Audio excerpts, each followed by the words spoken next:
obviously, yeah, can't do that. You just dead? Yeah, but I didn't get that. I wanted to do it for longer, didn't I? Dude, I was dreaming of Valheim, man. I'm thinking about how good... Bro, there is going to be a game soon. When they say soon, I mean in the next, like, 10 years or something. That is going to be, like, the most addictive, most immersive, coolest, most badass survival RPG, fucking, I don't know if it'll be MMO or what it'll be, game. And it's coming, bro. And I'm just thinking how good fucking Valheim is. Think about how good Valheim is. It's such a fucking good game. But I compare it to so many other games, and it's just so fucking good. It's so good. No, it is so good. I'm sorry, chat. That game is cracked. And you know what? Adding in some mods that added extra content into it made me realize how, and like adding these mods that modified it and changed it. It's like, man, imagine if they had more in this game and they had better bosses and they had more biomes and they had more stuff. Like, just think about how fucking crazy that'd be. Like, it could be so much better than it is. And I'm thinking, man, someday here, someone's gonna perfect that formula, and they're gonna make the fucking coolest game ever. And I'm gonna be so addicted to it. I'm gonna be so addicted. Wait, imagine if it just isn't generic. Are you seriously saying Valheim's generic right now, bro?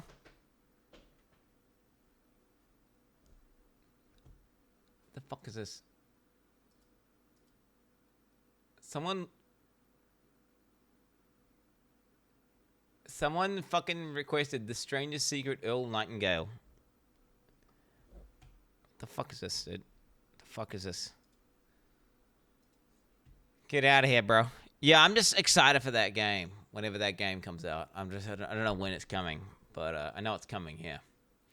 All right, there was videos that I wanted to watch. There was this video here, and I wanted to deep dive. I haven't done a deep dive yet of the actual announcement. Where are we? Huntress PoE2.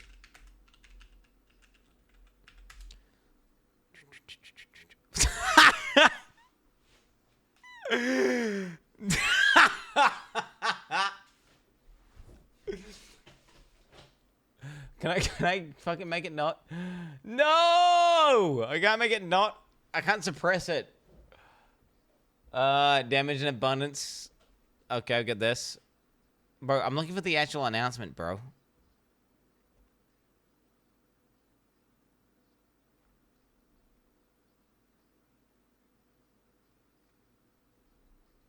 We got lots of Dreamcore videos. To be fair, I don't want to watch too many Dreamcores.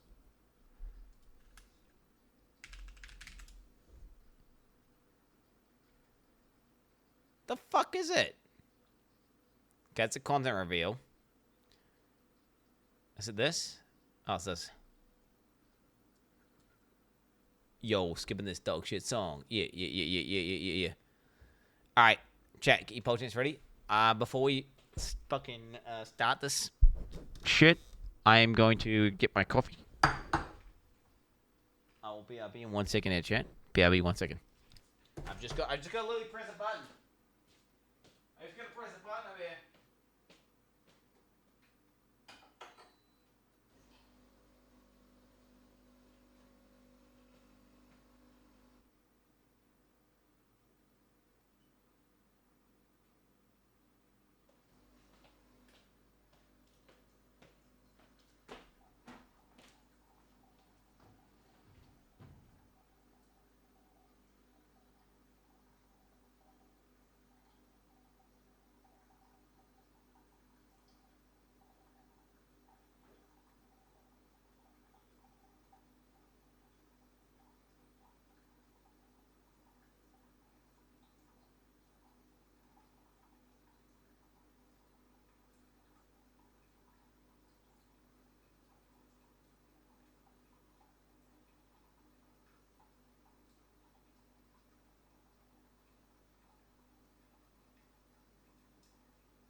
Bro, I can't believe it. I bought $200 of pants. Dude, of pants. And I bought them small because they felt like better in the shop, but I was like, they feel a little bit tight. But now they just realized they're too tight. They're a bit tight. They're just a tiny bit tight. How's it at night? Great. Very good. Went out to a cafe. Got some breakfast. Went for a little walk. It was beautiful. Spent some just time to chill out. Good stuff. But yeah, getting 2 parasocial guys. All right, what do we got here? New cast reveal. Okay, here we go. I've only ever watched this the one time during the live stream. Let's actually watch it now. We'll watch it one time full through, and then we'll kind of do a little bit of We as Mary are guided by the Spirit. It provides prey, shelter, even love. But for me, one day, all that were changed. Oh shit, man. The Spirit, it showed me something. Something forbidden. Fucking skill gym. And to defend all I loved, I used it. I lost everything that day. But fate weren't finished with me yet.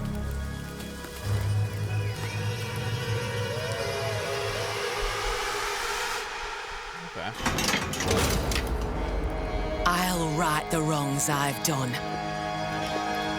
I'll do what I must, no matter the cost. I will hear the Spirit once more. How are you guys seriously saying DEI? What are you guys slowing the fucking hit? It's like the opposite of DEI, you morons. They fucking force you to play a gender and they force you to play a character. Like, you literally play a warrior and like, nah, only guys can be warriors. And big fucking jacked dudes only. You're so dumb and stupid. It makes total thematical sense. It's a fucking Amazon, bro. From D2, you low IQ motherfuckers. This is not DEI, you fucking moron. Dude, PoE and GGG are the opposite of DEI. They're like anti-DEI. You're literally gender locked, bro. You don't even get a choice, bro. This is a homage to Diablo 2, homie. Okay? What are you talking about? If all characters were chicks and they, and they were all, I don't know, just talking about like fucking, it's, okay, it'd be obvious. PoE 2 is not DEI at all. I'm sorry. It wasn't one guy. There was like 50 people saying DEI. Okay, you're all retarded if you think this is DEI. I'm sorry to say, you're all retarded, brother. If you think this is DEI, bro, you're just like shut the fuck up. Shut the fuck up.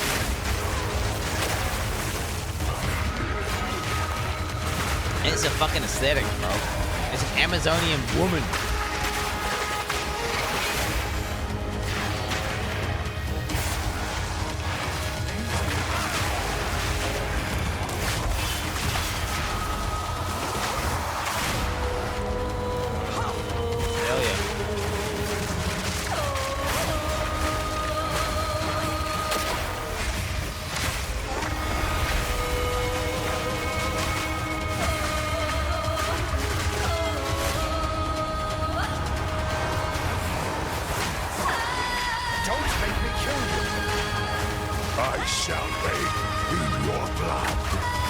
Mistaking flavor for DEI.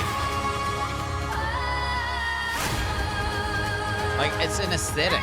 Like, look at this. Can you not see the clearly different? Like, if all the characters were just dudes, and they were all just fucking, you just pick the, like, they're all just fucking dudes, right? And they all look, you can just customize and make them, like, however you want. They would all look the fucking same. And you wouldn't get that crazy level of flavor. And the thing is, with PoE being as kind of do whatever the fuck you want as it is, they've got to go as hard as they can to the base classes to give them as much flavor as possible, because of the fact that you can spec this guy as a spellcaster, or you can make that chick as a melee character. So, you know, they've got to double down on the flavor elements to try kind of get that vibe. What the fuck? You look at this and you think this is DEI, bro. I'm sorry, dog. What the fuck? It's fucking DEI. Get the fuck out of here.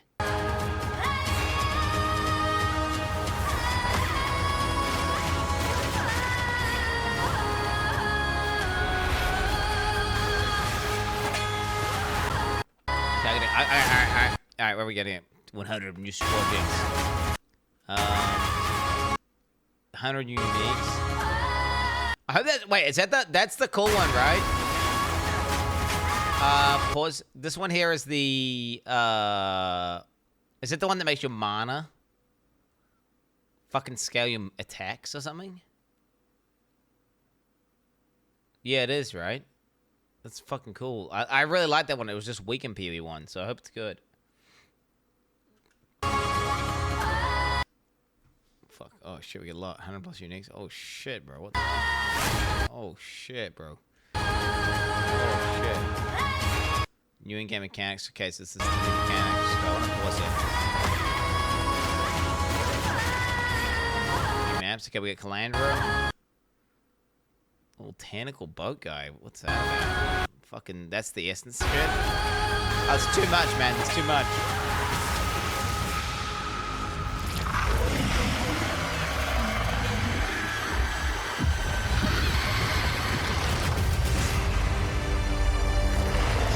Okay. Fuck off. Get the fuck out of this DI, bro. Straight up. Oh my god. Yeah. Yeah, that's a good trailer. That's a good trailer. That's a good trailer.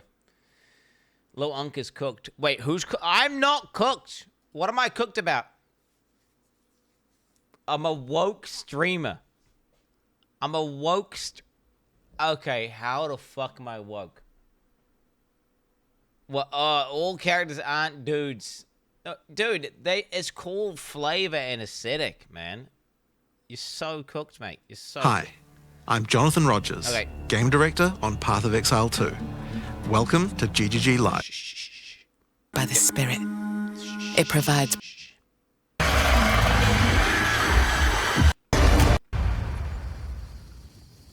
Oh, no. Wrong one. Now, as you can see, in Dawn of the Hunt, we're introducing the first new class since early access to PoE 2, the Huntress. The Huntress is a spear-wielding Asmeri warrior. Born into a society with strict traditions, she was exiled from her homeland after using the power of a skill gem to defend her village.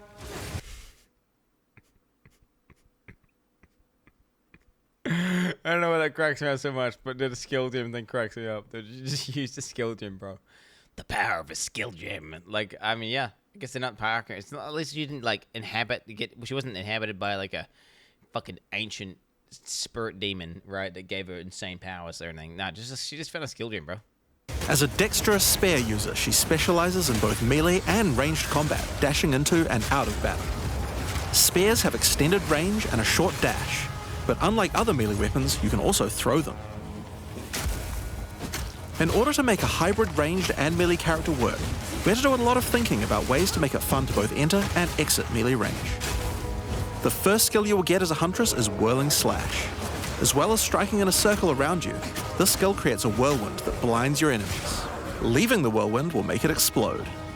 The more Whirling Slash is used, the bigger the whirlwind, and the bigger the explosion. Once you're out of there, you'll want to follow up with something ranged. Whip your spear around to shoot twisters towards your foes. These twisters bounce off walls and can hit enemies multiple times. Just look at something about them looks a little bit jank. I don't know what it is, but they just look a little bit jank to me. You can also throw twisters inside a whirlwind to shoot out extra tornadoes that do way more damage. I guess it's the way they change direction. In her offhand, the Huntress will usually want to hold a buckler, which allows you to do a new skill. Okay, block chance, 24% evasion rating, 10 grants, parry. Buckler. Parry. While holding down parry, your character will counterattack any... The cool thing is, you can do this on any character. You don't just have to play this character. You could be a parry build on a fucking warrior, right? So... Coming attack from monsters near you, stunning them. In addition, the monsters will take extra attack damage from your follow-up strike. Some specific skills are designed to be used after a parry and have extra effects. Disengage is a skill that does a quick jump back, damaging enemies in front of you, and it can be used to interrupt other actions, like dodge roll. If you use it against a parried enemy though, it causes an explosion. Wait, what was all that block? They were yapping about like a block rework or something for ages. What's the deal with the block? Did they ever elaborate? They keep talking about something. We got big changes coming to block. Block this, block that. Huge block thing. And did they just never tell us? We didn't find out what that was about? Is it the case? I'll probably move this timer at the top left or something. Wait, where's going to be the least impactful place to put my fucking shit? Top. I'm just thinking. I've been moving this. I spent so long optimizing this during those other videos. Probably just top left. Middle. Yeah, we're good. Gives you a frenzy charge. So we don't know. Just be careful. If you parry too much, you're going to get stunned and possibly killed. You can combine this combo with Whirling Slash. Slash, parry, disengage, and you'll get an explosion from the disengage and the Whirling Slash. The Huntress also has a variety of elemental spear throw attacks. You could use Lightning Spear to bounce lightning between your foes. That does look sick. Or you could throw explosive spears into the ground. These spears take a while to detonate, but when they do, they'll incinerate anyone caught in the blast. What the hell? All spear throws on the Huntress can also be empowered by frenzy charges. For example, explosive spears will do an even larger explosion and leave fire on the ground. And these empowered versions can activate even more combos. Using Whirling Slash over ground fire will suck it into the whirlwind, adding fire to the explosion. Using twisters inside a fire whirlwind will shit out fire tornadoes as well. Yeah, PoE1 guys are looking at this and they're thinking, man, what, you're saying I have to walk up to the fucking guy, I have to parry something and then press a button to do an attack? Hell no, bro. Hell no. The thing is, they just want it to press a button and everything dies instantly. The question is that still going to be happening? Or if they nerf the game so hard that they can't do that anymore? We'll have to find out. Similar combos with ice. Wait, are we getting the patch notes today? When the fuck is what is it? It's Thursday today, right? Wait, so, and we got 2 days exactly till it launches. What, 2 days? It'll be out in 13 minutes from now and 2 days. Chat. This shit'll be out. Ziz said patch notes today. Wait, are we following their Twitter? Let me just have a look here. What are they called? Path of Exile. They should be posting, right? Path of Exile. The team is still working on Path of Exile 2 patch notes. We prepared all the item filter information you'll need for this launch in this news post. Okay. This is like, hey, never sync. Work for me for free, bitch. Well, he gets ad money, so, and he gets Patreon money, so. Is this angry? I think he's rating. So it doesn't. It's just here. It's just the information. It doesn't really tell you anything, does it? No, it doesn't.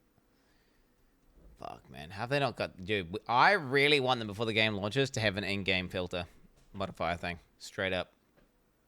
That should... Like, that should be something they have for 1.0.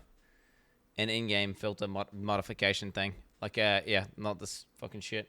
And where you can set up smart rules and things. They need to have that. Never mind. And lightning too. Now, a key aspect of hunting is exhausting your foes by causing blood loss. This skill is Rake, which dashes towards your target and unleashes a deadly slash, opening up wounds on your enemies. Follow up with Disengage and watch them bleed out as they run towards you. On the health bar of monsters, you can see how much blood loss the enemy has experienced, and the Huntress has skills to take advantage of this. For example, using Blood Hunt will thrust forward and cause a bloody explosion. The more blood loss, the bigger the explosion. If you want to cause bigger bleeds, try out Rapid Assault. The final hit of this multi-hit combo will stick a spear into your enemy for a big bleed. Now, Explosive Spear and Rapid Assault both result in leaving spears behind, either in the ground or in enemies. But there are other skills that leave spears around too, like Storm Lance, that leaves an electrical spear that arcs towards enemies. But what can you do with all these spears? Detonate them, of course. Thunderous Leap will allow you to jump onto and explode any spears either in the ground or in your enemies. Now, as well as hunting animals, the Huntress also has the ability to work with them. While fighting any beast, you have the ability to tame it and use it as a companion. You can only have one companion at a time, but it will keep the mods that were on it. This is kind of cool. Like, I kind of like this idea if you capture like one beast and then you keep all the mods and he's like a little Pokemon kind of guy. Try to find a rare beast with good mods to take full advantage of your ability to tame them. I like that. Now this is just the beginning of the Huntress. We've really tried Why to are you saying DI? Dude, these DI guys, bro, straight up, you are fucking mentally ill. make the hybrid ranged and melee gameplay work for this class beast by is having a not huge DI. amount of synergy between ranged and melee options. There are 22 new skills available for the Huntress. By endgame, you'll be slinging hundreds of insanely powerful spears, sending forth spirit animals and summoning the might of Solaris from the I sky. must admit, all the little dashing forward, I don't like the dash backs. Those look shit. Ones where you and the ones where there's an animation where you guy has to dash back to do the attack, that looks shit.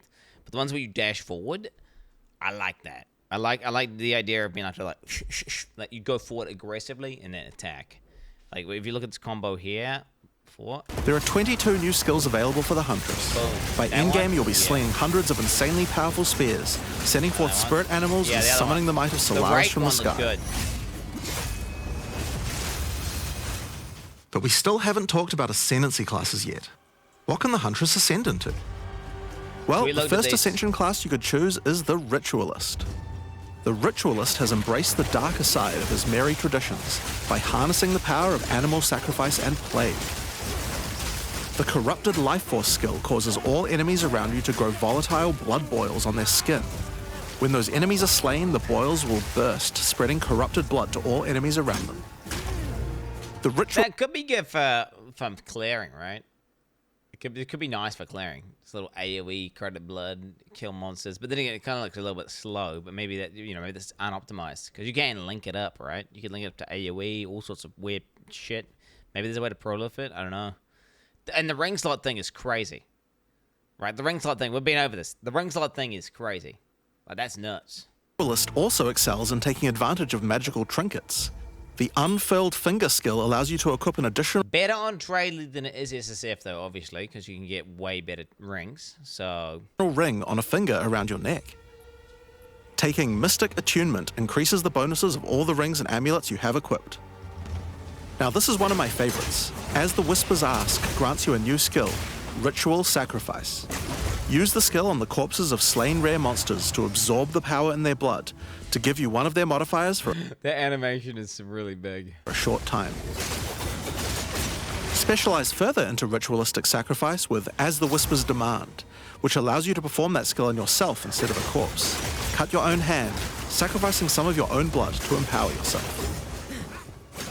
The Amazon Ascension is for those looking to hunt more than just beasts. Trained as an elite guard to the most important Asmeri elders, the Amazon will use more traditional fighting techniques mastered to perfection. The Predatory Instinct skill will cause you to reveal weaknesses in the defenses of rare and unique enemies, causing you to deal more damage. You can see those weak spots represented on their life bars. While using Elemental Infusion, Kind of a any weird- charges you consume weird thing, will right? infuse your weapon with elemental power, causing any projectile attacks to explode on impact. The Critical Strike skill is as simple as it sounds. It takes your excess accuracy and gives it to you as critical strike charge. I mean, this is just a satisfying way to get crit, because crit requires accuracy. So being like, oh, the way you get crit is by getting accuracy. Well, they're just solving one of the big things that makes crit good, and you're getting crit. So it's just nice. It's just a nice way of getting crit. Assuming the scaling's on point, does seem pretty potent. Additionally, you have skills like Mystic Harvest, which allows your elemental damage to leech life, and as Mary Brew to be able to use either flask to restore both life and mana. So those are the two new ascendancies for the Huntress. But those are not the only ascendancies in Dawn of the Hunt. We've added a new ascension class for 3 of the other existing classes too. First Wait, up for all I our remember is this guy. I don't remember the other ones. Oh, some sort of sentry dude, right? Some sort of artillery guy. And then, what's the other one? I don't even know the other one. This is like this is the one that I like it. This is the one literally makes me want to play this guy. Like I want to play this guy more than I want to play the new Amazon. He just looks fucking cool. You know? warriors out there, we have the Smith of Katava. The warrior is a blacksmith in origin, Looks taught by his SSF father friendly as Renly. well. With this ascension, you can take your smithing skills to new heights by embracing power from the insatiable one himself, Kitava. Smiths of Kitava are master blacksmiths and have the ability to forge their weapon, quite literally. Using the Against the Anvil notable skill, you can enhance your weapon with fiery destruction before any battle. After doing so, your attacks will release explosions on hit for maximum devastation. Man, it looks good for clearing, let's be real. It just looks potent. And it's coming about cool about just like slamming your weapon in the middle of combat, you know? It's just badass. You can also use the power of Kitava to summon an animated copy of your weapon to fight alongside you. That looks cozy as fuck and could be broken depending on the scaling as well. Could be broken. A great blacksmith can do more than just forging their weapon though. Their armor can be enhanced too. Now you might think this Ascendancy class tree looks a little abnormal, and you're right. There's a lot of notable skills all disconnected at the bottom there. By taking this point here, which is free to assign, your character is unable to equip body armors with mods of any kind. So your body armor must be normal. Sounds like a downside, right? Except now in true blacksmith fashion, you get to craft your own body armor by taking those disconnected notables with your points. If you want your body armor to grant Taking it with your point. life, take this notable. If you want resistances, take this one. There's so many choices. Think of it like you're crafting your own body armor, just in a more literal sense. Because you can literally go like 1, 2, 3, 4. I mean, that's what you're going to do, right? You're going to do 4. So you got 8 points. So you're going to 1, 2, 3, 4, right? 5, 6, 7, 8. Or, I mean, what if you just went fucking 8, bro? Just the ultimate armor. What if you went the ultimate armor, bro? Fucking 1, 2, 3, 4, 5. I don't think there's enough good ones. And then there's too many broken things here. Because I remember this one here is really good and that one's really good. But then this one's also good, and this one's also good. I mean, these are all good. I don't know if you end up... Like, because how many do you need to justify using it? You're probably going to need to go 4. Plus 8 sounds funny. I mean, it would be kind of funny to do 8, but I don't think there's enough good ones on there to do 8. I mean, think about it. It could be real nice on day 1, though. I mean, it does seem really good SSF, doesn't it? The idea that you could just, like, fucking just... Your ascendancy is just, like, capping your res completely with no gear. And then, you know, you just fucking go around, collect gear, and as you get better shit, then you unspec out of it, and you spec into the other points that actually give you more value. I mean, it would be really nice. It's going to be a gimmick. I don't think it's going to be a gimmick. No, it's not a gimmick, though, because they've got good defenses. It's got good defenses. The class has insane defenses. If you look at the mods it's got, it's crazy. Now, let's move on to those who prefer the reassuring feel of a crossbow in their hands, the mercenary. I like that it's so Alongside dynamic. the existing Ascension classes, the Gemling That's Legion... what's cool about it. It's so dynamic. The fact that you can kind of like start off raw dog, choose body armor, and then you can modify it depending on what you need, and then as you go on further and further, you can remove more stuff. Eventually, you could even remove the body armor trait entirely, which I don't know if you ever would, right? Because that 20% strength node is kind of crazy, right? Yeah, patch notes are out. They're not out, bro. I think, yeah, the blacksmith guy just looks fun. And depending on the manifest weapon or the numbers for the explosions, it could just be really broken as well. You just want to be OP? No, I don't want to be OP. No. It would be cool to have a class that is kind of weaker in trade but stronger in SSF. I like the idea of that. Now, you wouldn't want it to be like the strongest period. It's never good balancing, something like that. But something that has the utility to, you know, you can make dynamic decisions based on what's happening. So you can use your int to basically improve your way your character scales throughout the game. I like that. Versus like, oh, this is ascendancy, you always just pick these 4 points, and that's just how you do it every time. It's a little bit more boring, right? Like, well, it's not boring. It's less dynamic, which some people like. But I like the idea of being able to, you don't know what you're going to spec into and why. Just install a mod that gives you turrets. Okay. And the Witch Hunter, you can now play as the Tactician. The Tactician is a former Blackguard elite. Free from the duties of a Blackguard, he is able to use his training to decimate the monsters of Rayclast and earn a healthy income doing so. This training comes in the form of various skills like suppressing fire, which causes all projectiles to pin This is enemies. the one I'm the least hyped for. When combined with the right where we want them notable, your pin not only stops your enemies from moving, but stops them from performing actions too. similar to freeze. With a soldier's training, the tactician also works well cooperatively. Using the whoever pays best notable, you can place multiple banners at once. Group cut, bro. Fuck The this. watch how we do it skill gives a portion of your weapon's damage to your allies as well. But if that isn't enough, you can also command your army of off-screen archers to unleash hell and carpet an entire area with arrows. Finally, witch players will be able to join their legions by becoming undead themselves. In Dawn of the Hunt, we're introducing the Lich Ascension class. The Lich is a master of chaos and curses and could sacrifice her life to enhance her energy shield.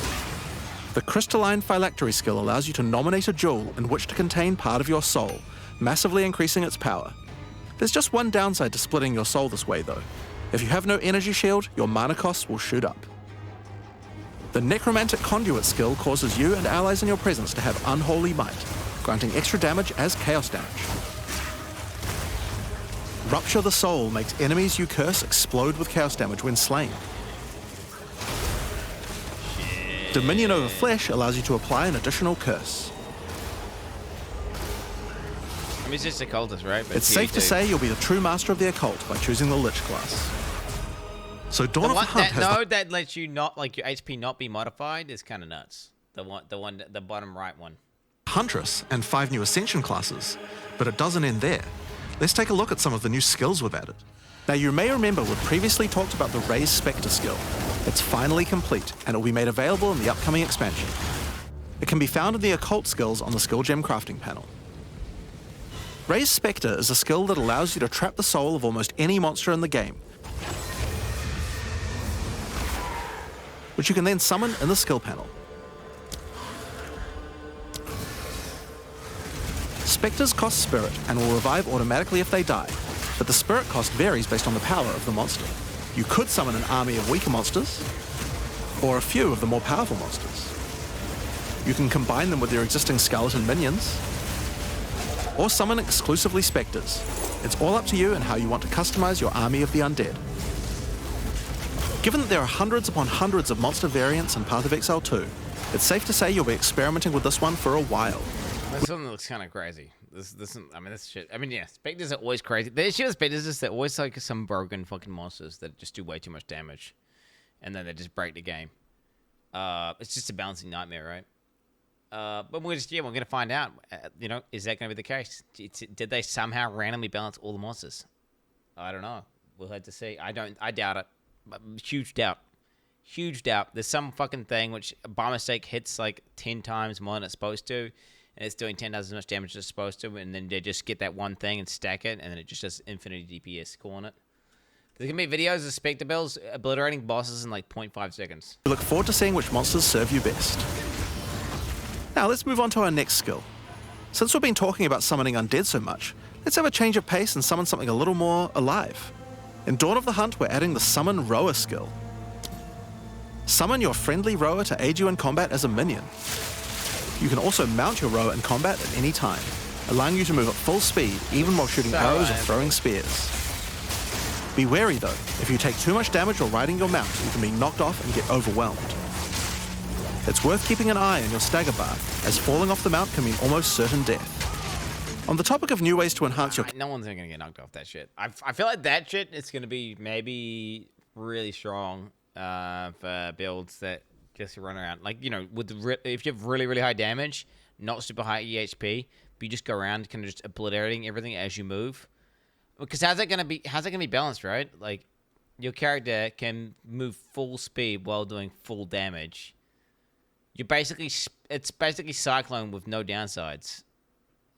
As long as you kill things before they can hit you back. Which is kind of insane. I suppose it does have a spirit cost. True. As falling off the mount can mean almost certain death. It does look ridiculous. On the topic of new ways to enhance your character, let's talk about support gems. Support gems are used to modify your skill gems in meaningful and interesting ways. Currently, we feel that a lot of builds have insufficient options here. To alleviate this, we're adding over 100 new support gems that have insufficient options, skill gems in meaningful and interesting ways. What's it doing? Currently, we feel that a lot of builds have insufficient... Dude, stop trying to... Why are you making me go back frame by frame, motherfucker? Spectral Volley. Support the bow or spear projectile attacks. So use your self-supported skills. Deal lower damage initially, but generate spectral projectiles which deal more damage when they fire. Spectral projectiles linger and will fire a short duration after no new spectral projectiles have been created. Cannot supports channeling skills, leaping skills, or skills which rain projectiles from above. Ah. So it kind of builds up and then shoots out in a little burst. Interesting. Interesting. That'd create like a cool little volley, right? You build them up and then... Insufficient options here. To alleviate this, we're adding over 100 new support gems. Yeah. Hemocrystals will enable a new kind of bleed build. I haven't read this, but I can pause. Alright, supports an attack skill which you yourself, which causes damaging hits. Supporter skills can consume bleeding on hit to create an explosive blood-filled crystal, but cannot inflict bleeding themselves. Supporter attacks cannot cause bleeding. Supporter skills consume bleeding on enemies they hit, creating 4 hemocrystals. Okay, supported skills consume the bleeding on enemies they hit, creating 4 hemocrystals. Can have up to 20. Cannot cause bleeding. Hemocrystal radius is 1 meter. Hemocrystals detonate 1.5 seconds. After 1.5 seconds, hemocrystals are randomly created within 2.5 meters of the consumed bleed. Hemocrystals deal damage equal to 8% of the expected remaining damage of the consumed bleed.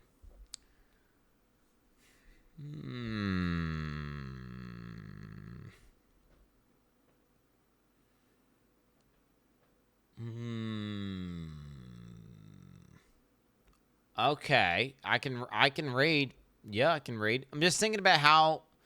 Okay, so you have to support it on some other fucking attack, and so you go in, apply big ass bleed, then you go hemocrystal attack, boom. Okay, it's a big AOE. It hits everything, takes all the bleeds off of the enemies. But now these hemocrystals have an area effect, so they multiply based on the amount of targets that get overlapping, like hit by the overlapping explosions.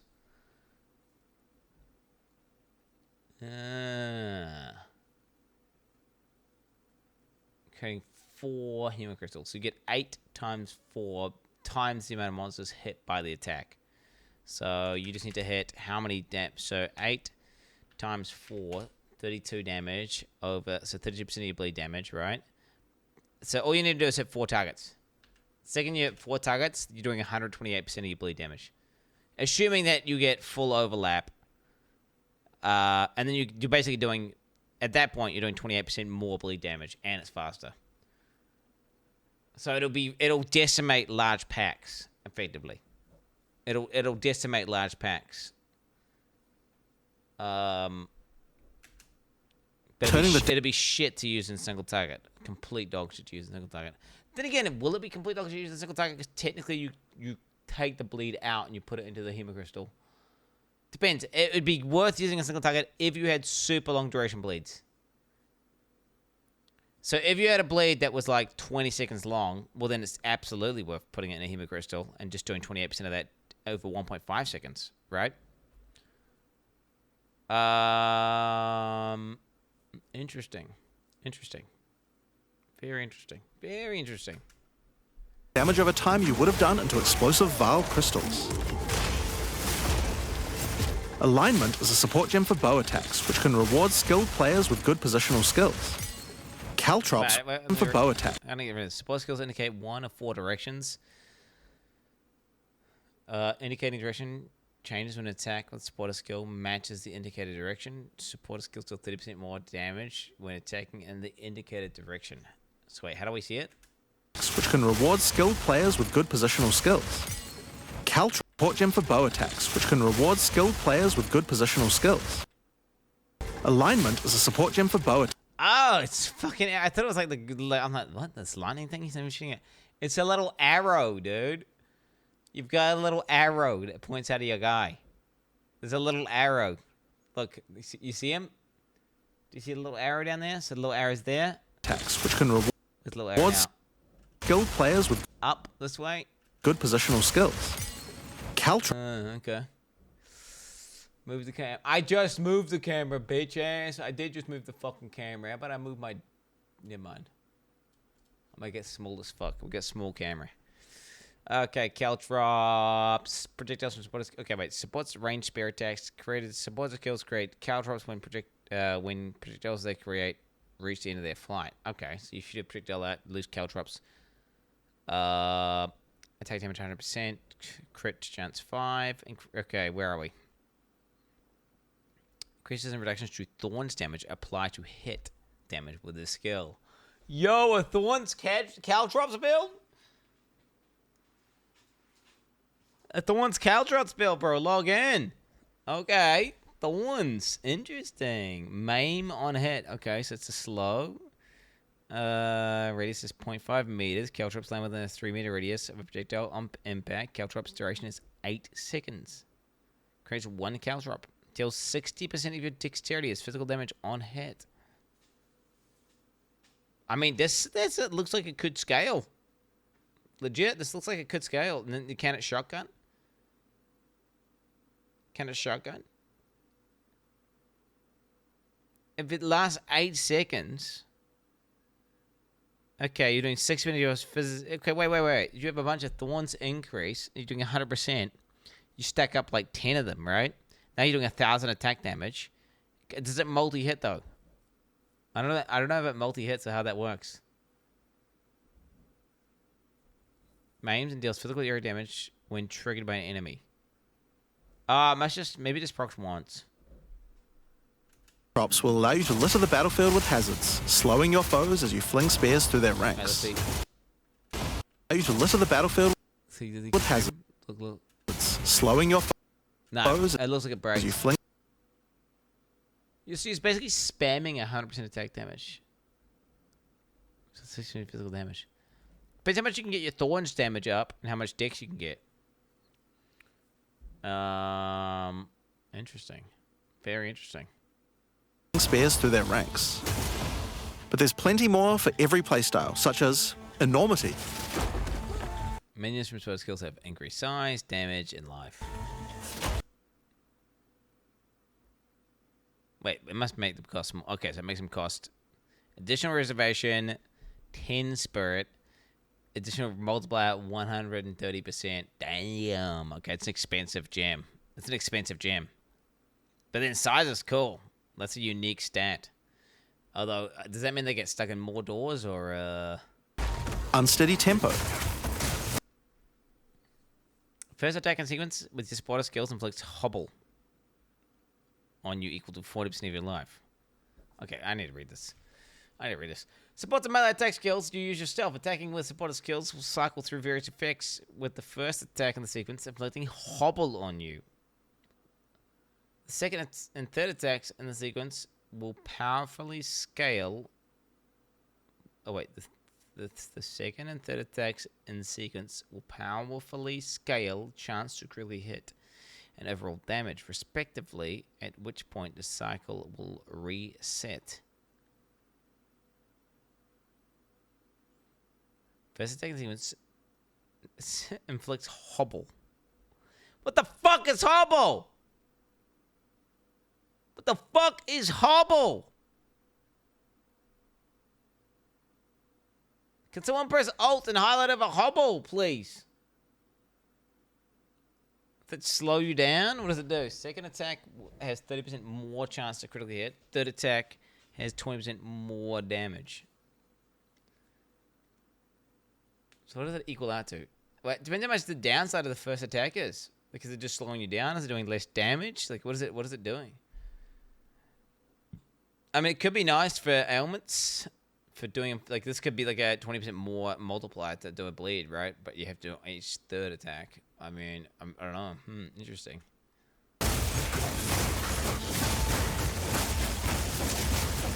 Profanity.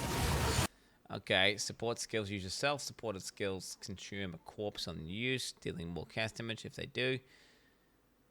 Okay, supported skills consume a corpse in the 5 minutes of use. Supported skills do 30% more damage with chaos if consuming a corpse. Okay. So I can't really see that. I don't know why they're showing it. Retaliate. Supporter skills do 40% more attack damage, scaling up as your stun bar increases.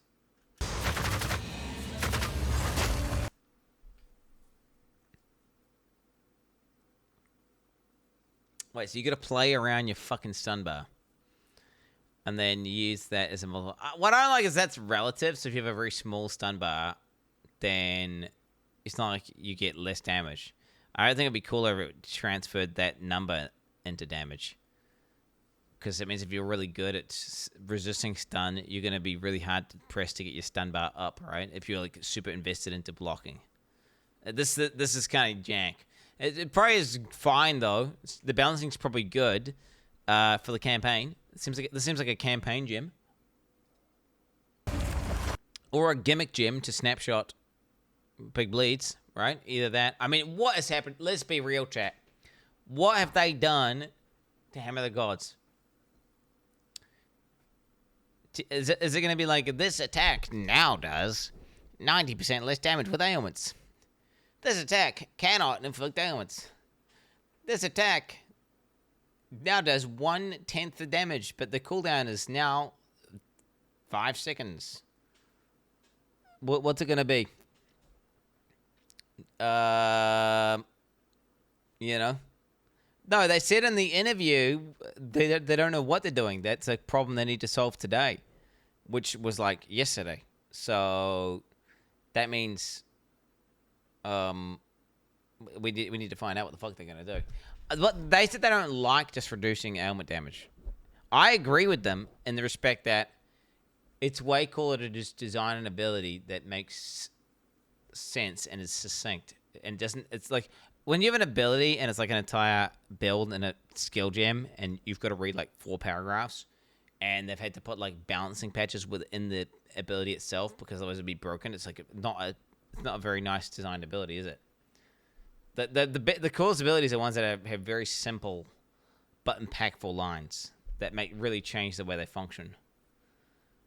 Only marketing set. No, I agree with Jonathan though. I think it's ghetto to just artificially limit the way an ability scales because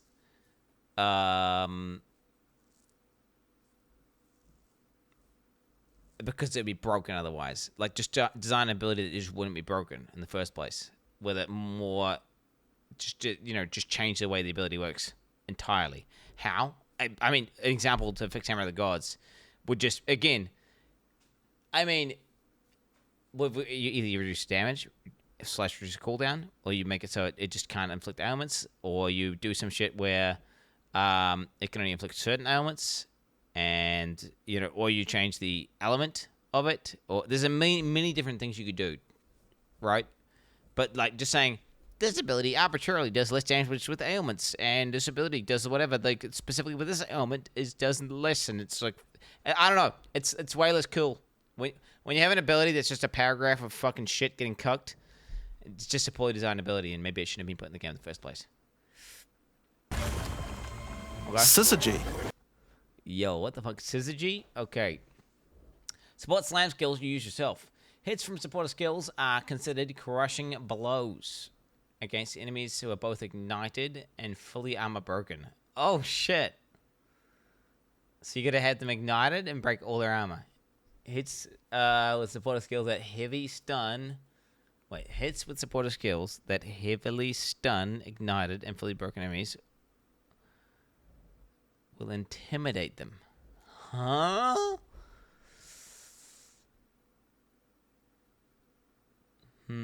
Hits from supporter skills are considered crushing blows against enemies ignited and fully armor broken. Heavily stunning enemies, which are ignited and fully armor broken, will permanently intimidate them. Permanently intimidate them. Oh, shit. That's good on bosses. Just break their armor, put up a 1 DPS ignite. Although in saying that, you can't put a 1 DPS ignite up anymore. This is PoE2. There's ailment thresholds, so you actually have to do some real ignite. But there probably is a way to do a fucking ignite. This is a way of getting 10% more damage permanently on a boss. Because you can armor break with any character. You don't even need to invest into it. And you could ignite with... I'm pretty sure the spells that just say, like, fucking ignite, right? You can just use a spell that just says ignites. Enemies are considered ignited, right? There is some shit. And then you just press this whatever button. I mean, maybe the way you do it is this. You have a spell that makes the enemies considered to be ignited, right? And then you have your armor break ability that's breaking armor linked with syzygy. And then you just keep hitting them until the armor breaks, and then boom, they proxy intimidate. And now they're perma intimidated for the rest of the fight. So you do this for like whatever it takes, 5 seconds at the beginning of the fight, and then you get 10% more damage for the entire fight. Pretty interesting. Yep, that's a real word. What does it mean? Is it something like? It must mean two things. It must mean like two. What do you guys think? What does it mean? In astronomy, syzygy is roughly a straight line configuration of 3 or more celestial bodies in the gravitational system.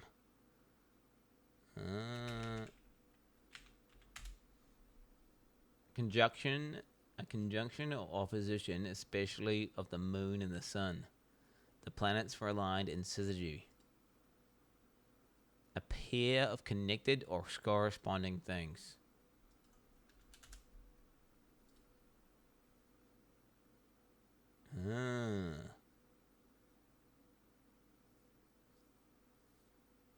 Cool, I guess. Cool. There you go. There we go, syzygy. Oh, like you'd heard the word syzygy before. Shut the fuck up. What the fuck am I looking at in my fucking chat right now, dude? A Bulbasaur? Oh my god. Any more? Now we've talked about Wait, Jay, look at these. Let's just get a little vibe here. Yeah, no, you can't really do fuck all when you just... And many more. Just looking at these things. A bunch of them are the ones that we've already seen. Obviously, you have to scroll quite a way. That's all the gems. Now we've talked about a new class, new ascendancy classes, new skills, and new support gems.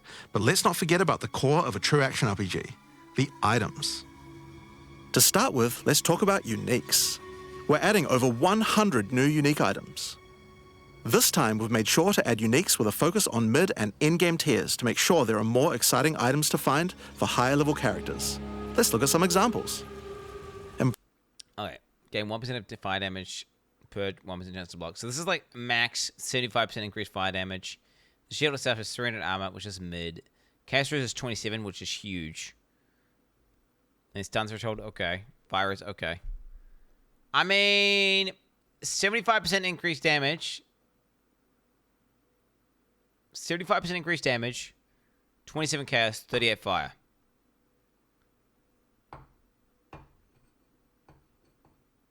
Oh, wait. Gain 1% of damage as fire damage. Oh, I didn't even fucking... Dude, what the hell? Gain. That's a gain mechanic. I just read that as 5 damage increase per block. That's far more impactful. Wait, that's far more impactful. So gain is like a... It's like basically a multiplier if you don't have any other sources of gain. Now, if you have other sources of gain, then it's not a multiplier. But if that's your only instance of gain, that could be if you're a full fire build. Yeah, that's 75% damage. And then you do like Avatar of Fire and shit. Wait, that's a thing, right? In PoE2, I'm pretty sure it is, right? Where the fuck is it? Was it Path of Exile? What the fuck is that thing called? Path of PoB? Am I on the wrong one? I don't even know which one I meant. This looks like PoE1, I think. It's PoE1. PoE2. So now. Wait, how much shield block? How much block has this shit got? 26%. Oh, you're gonna have to be the new. You're gonna have to be this guy, aren't you? You're gonna have to be this cuck. You're gonna have to be a fucking Renly's training Andy. Yeah, it's got 26% base block. So you go this cuck, and then you. I don't want to keep calling it cuck. It's because he's a block. He blocks. So then people call me a block cuck all the time. So I keep calling him a cuck for some reason. I mean, okay. I mean, it's already default out the box. Gain 26% as fire. I mean, already, if you've read an item that said gain 26% as fire, 27 cast, 38 fire, you're already going to be like, damn, that's pretty strong. I think this is gonna be pretty decent, honestly. Because you can get that number up to like. I mean, you can definitely get 75 or even more, right? With this guy. Stop calling him a cuck, pussy. What's he called? Mercenary? No, what is he? He's a warrior. What is he? He's a warbringer. This warbringer, guys, because I don't know the name of him. He's a warbringer. Don't know how interesting that character would be, though. I mean, Brace your inner devil with Chernobog's Pillar. It grants you a large amount of fire damage based on your block chance. The coming, bro. The coming. I mean, this one here just looks completely broken, right? Can I be real here? This one here just looks insane. How rare is this going to be? The Coming Calamity. Heroic Armor. Grants 19 Ash, 19 Ice, 19 Thunder, 74 Life, 37 to all res. Enemies in your presence have no ally res? I didn't even read that. So that just completely solves... I mean, pen is super easy in PoE2. But this just means you can just, like, stack ally damage. And it's basically like kind of like an Inquisitor at PoE1. Sort of, you just get, like, a bunch of ally damage. Yeah. You just get no pen on your character whatsoever. You get no minus res. Because it says enemies have no ally res. Which just means they have 0. It just sets everyone to 0, right? Wait, maybe you can pin below 0, actually. No, you can't in PoE2. You just can't, right? In PoE2, it says you can't. So, no, it's just setting them to 0. With triple. And it's free, right? He says it's free. Calamity allows you to become a true master of the elements, granting you all 3 elemental herald skills, without costing any spirit. I mean, what the fuck? That armor there is like... That's a build, right? That's so insane. 3 heralds for free, and sets everyone's rest to 0, and gives you 37 all res and 74 life.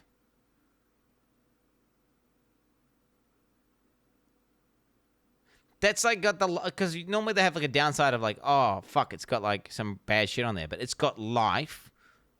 Fucking, what's that? It's 37 times 3. There's 111 res, 74 life, triple free aura, and sets everyone to 0.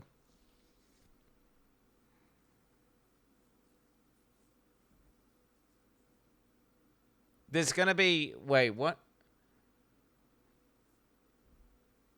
His Queen Mage is level 84. Oh, shut the fuck up, bro. This is gonna be ridiculously expensive, right? I mean, this is like a build and an item. It's a build and an item. At the same time, it penalizes enemy resistances. Waste Gate is a belt useful for builds using... What do we got here? Okay, stun threshold, whatever. Life, mana, okay, whatever. Increased life flask. Okay. Life and mana flask could be good in either slot. Bro, I reckon that should be a talent on the fucking tree, bro. Or like, this should be in the warrior area saying you can just have life flasks. Like near the blood magic, you can just be like, no mana flask. Okay, well, what the fuck is this? Like, no one's gonna wear that shit. No one's gonna wear that shit. A single resource like blood magic or archmage builds. With this belt, you can use 2 life flasks or 2 mana flasks. It's up to you. Now, we could go through these all day, but we'll leave most of them for you to discover. So, bro, what the fuck? What the fuck is this shit? Gee, it's like a face with the air. I mean, that would be a heavy staff, it looks like. Mine of the Council? Jeez. Suffice to say, though, we want there to be way more cool things to find. Over time...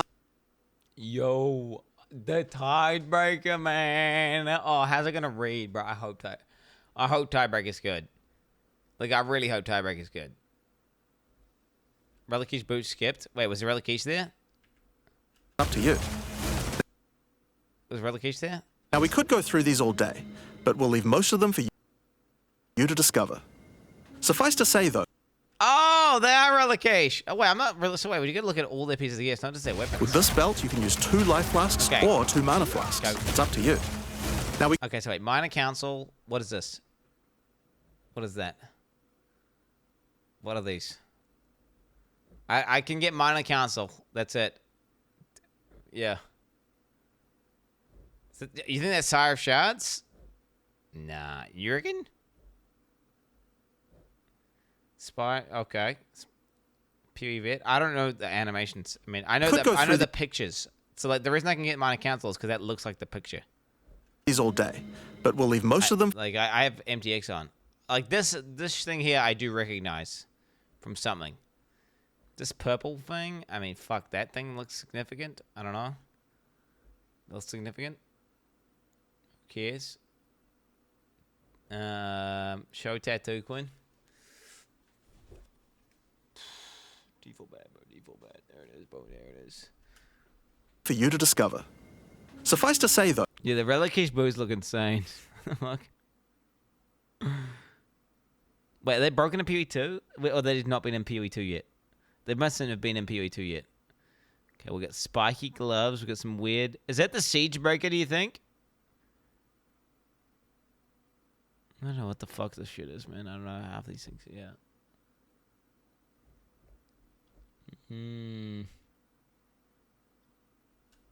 We want there to be way more cool things. Wait, that's not a crossbow, right? Siege Breaker is like a weird mechanical looking bow. Because there's no crossbows in PoE 1. Tiebreaker. Okay, wait, we got some sort of voodoo thing. I don't fucking... what is this one? That must be recognizable. What is that supposed to be? I'm a melee weapon Andy, and I don't know what the fuck that is. What is this? Cock Rigwald? Could be a new one. I mean, I reckon it's Tiebreaker. Over time, our goal is to add a unique to every single base item type at a minimum. That's the power charge one, right? Oh, that's like ooh, wait, wait, what is this? I've seen this one. That's some sort of cock thing, some sort of scepter. Wait, you think that's the Bussy Russie? Wait, do you think that's Bussy Russie?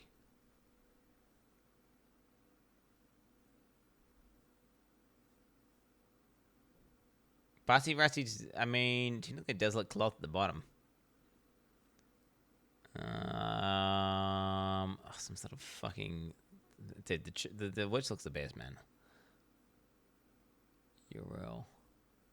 You can see her toes. You got some painting on her toes. Bro, man, this is reminding me of my dead character, dude. My fucking sick-ass bleed fucking melee witch. So that you can chance any base in the game. Now, given the... Bro, why are you trying to... I'm trying to like look at these items there, please. We have the Huntress. We have a set of unique spares from early game all the way through the end game as well. Okay, aggravate. I always saw this one. One example is Cypher's Spear, which combines bleed and fire in a powerful way. It allows your ignites to be aggravated, dealing substantially more damage. We're also introducing a suite of unique bucklers with some interesting parry mechanics. Calgyra's Arc, for example, allows you to parry projectiles from any distance. And we're also adding our first unique charms. Bayra's Anguish will not only protect you from Ignite, but will also emit a devastating Fire Nova whenever you do get ignited. In sum, there's just a ton of new uniques to find.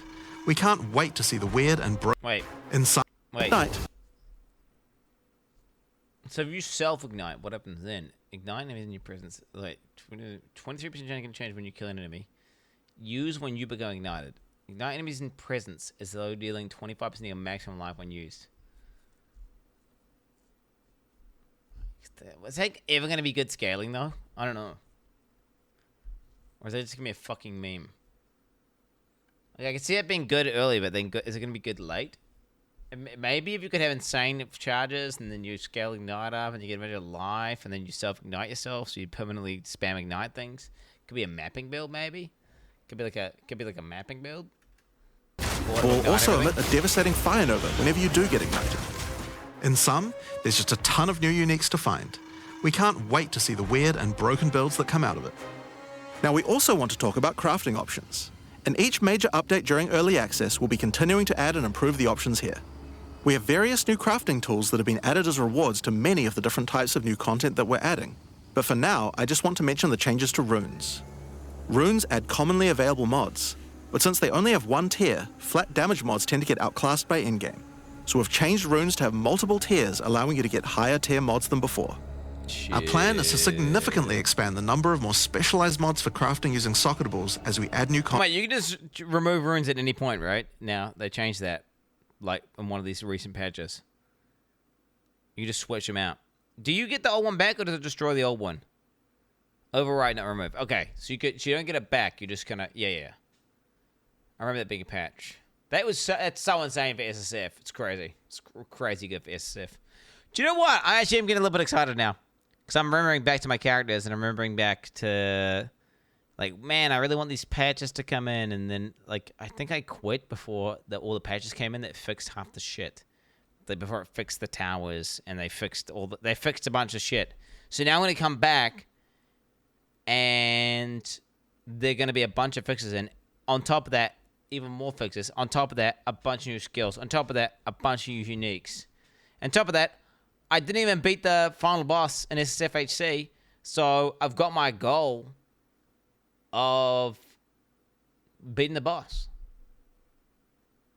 Not gonna lie, still am thinking about Valheim a little bit, like low-key. Still Valheim's in the back of my mind. I am still thinking of Valheim, but what I need to do is replace that with PoE2. You know what I'm saying? Content over time.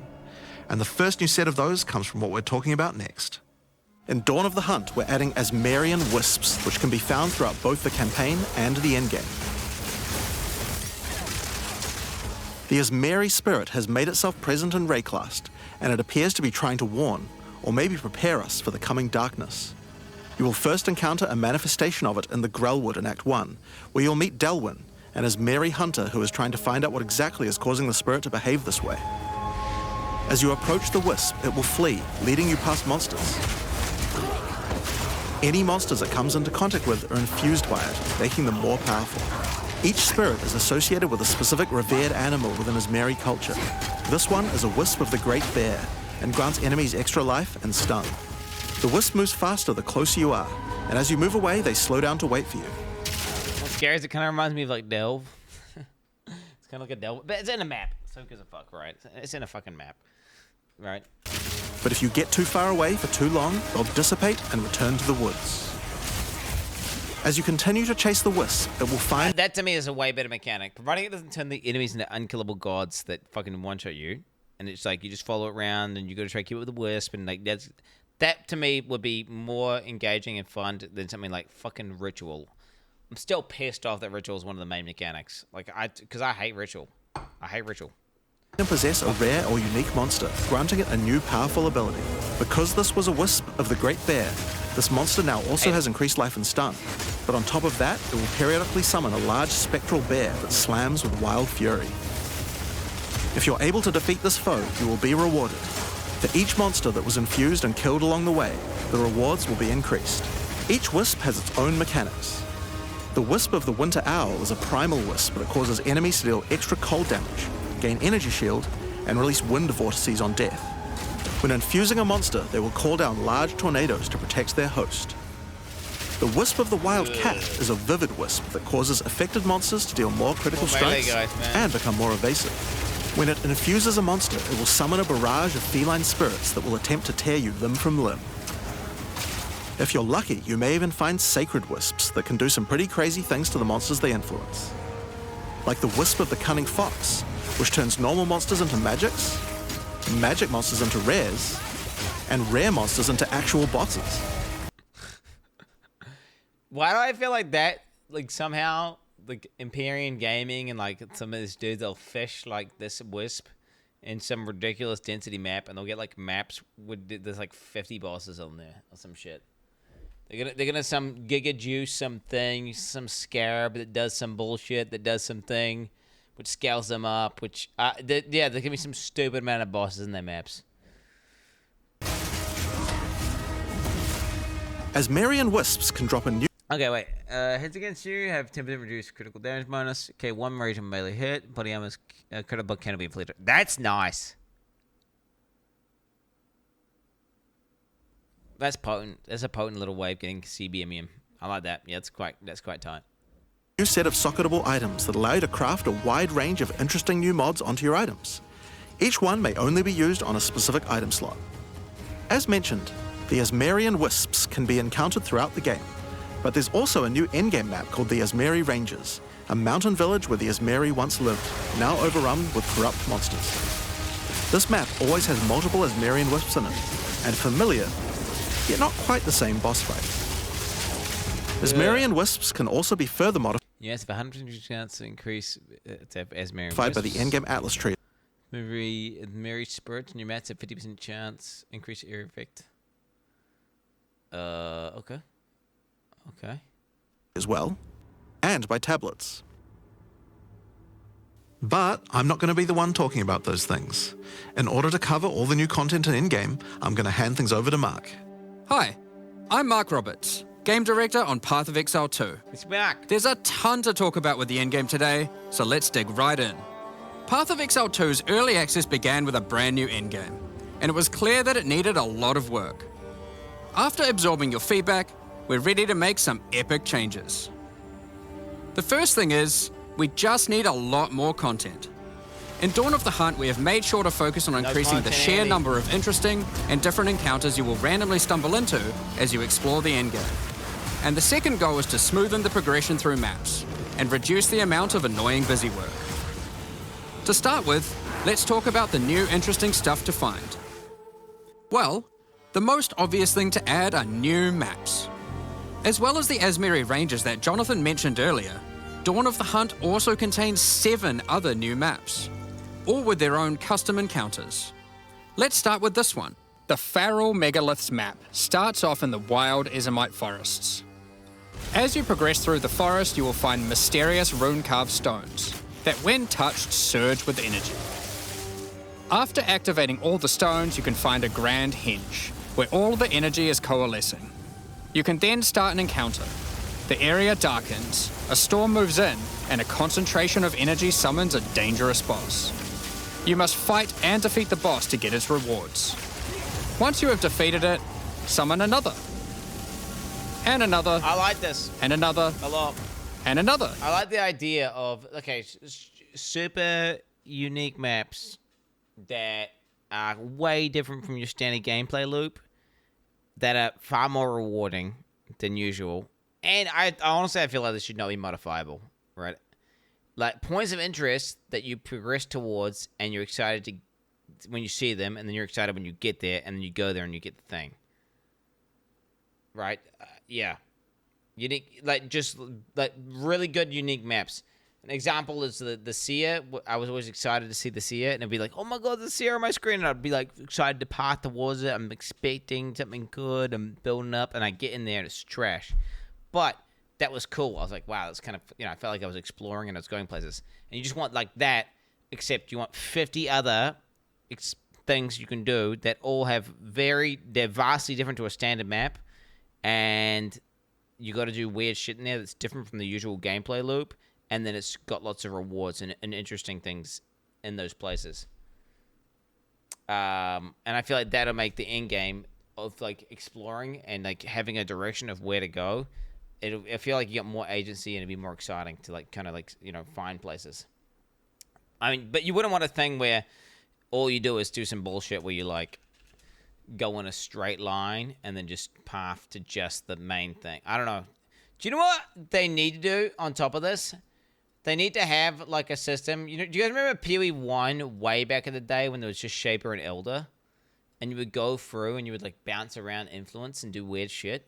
And it was, like, all little strategies of, like, how you were supposed to do it. And there was all these weird... I don't even remember it.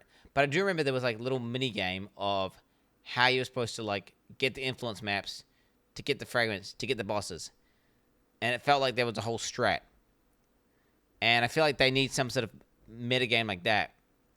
Like, I don't know, the Corruption 2.0. No one like that? I like that. I thought it was really cool. It was shit. I love that, bro.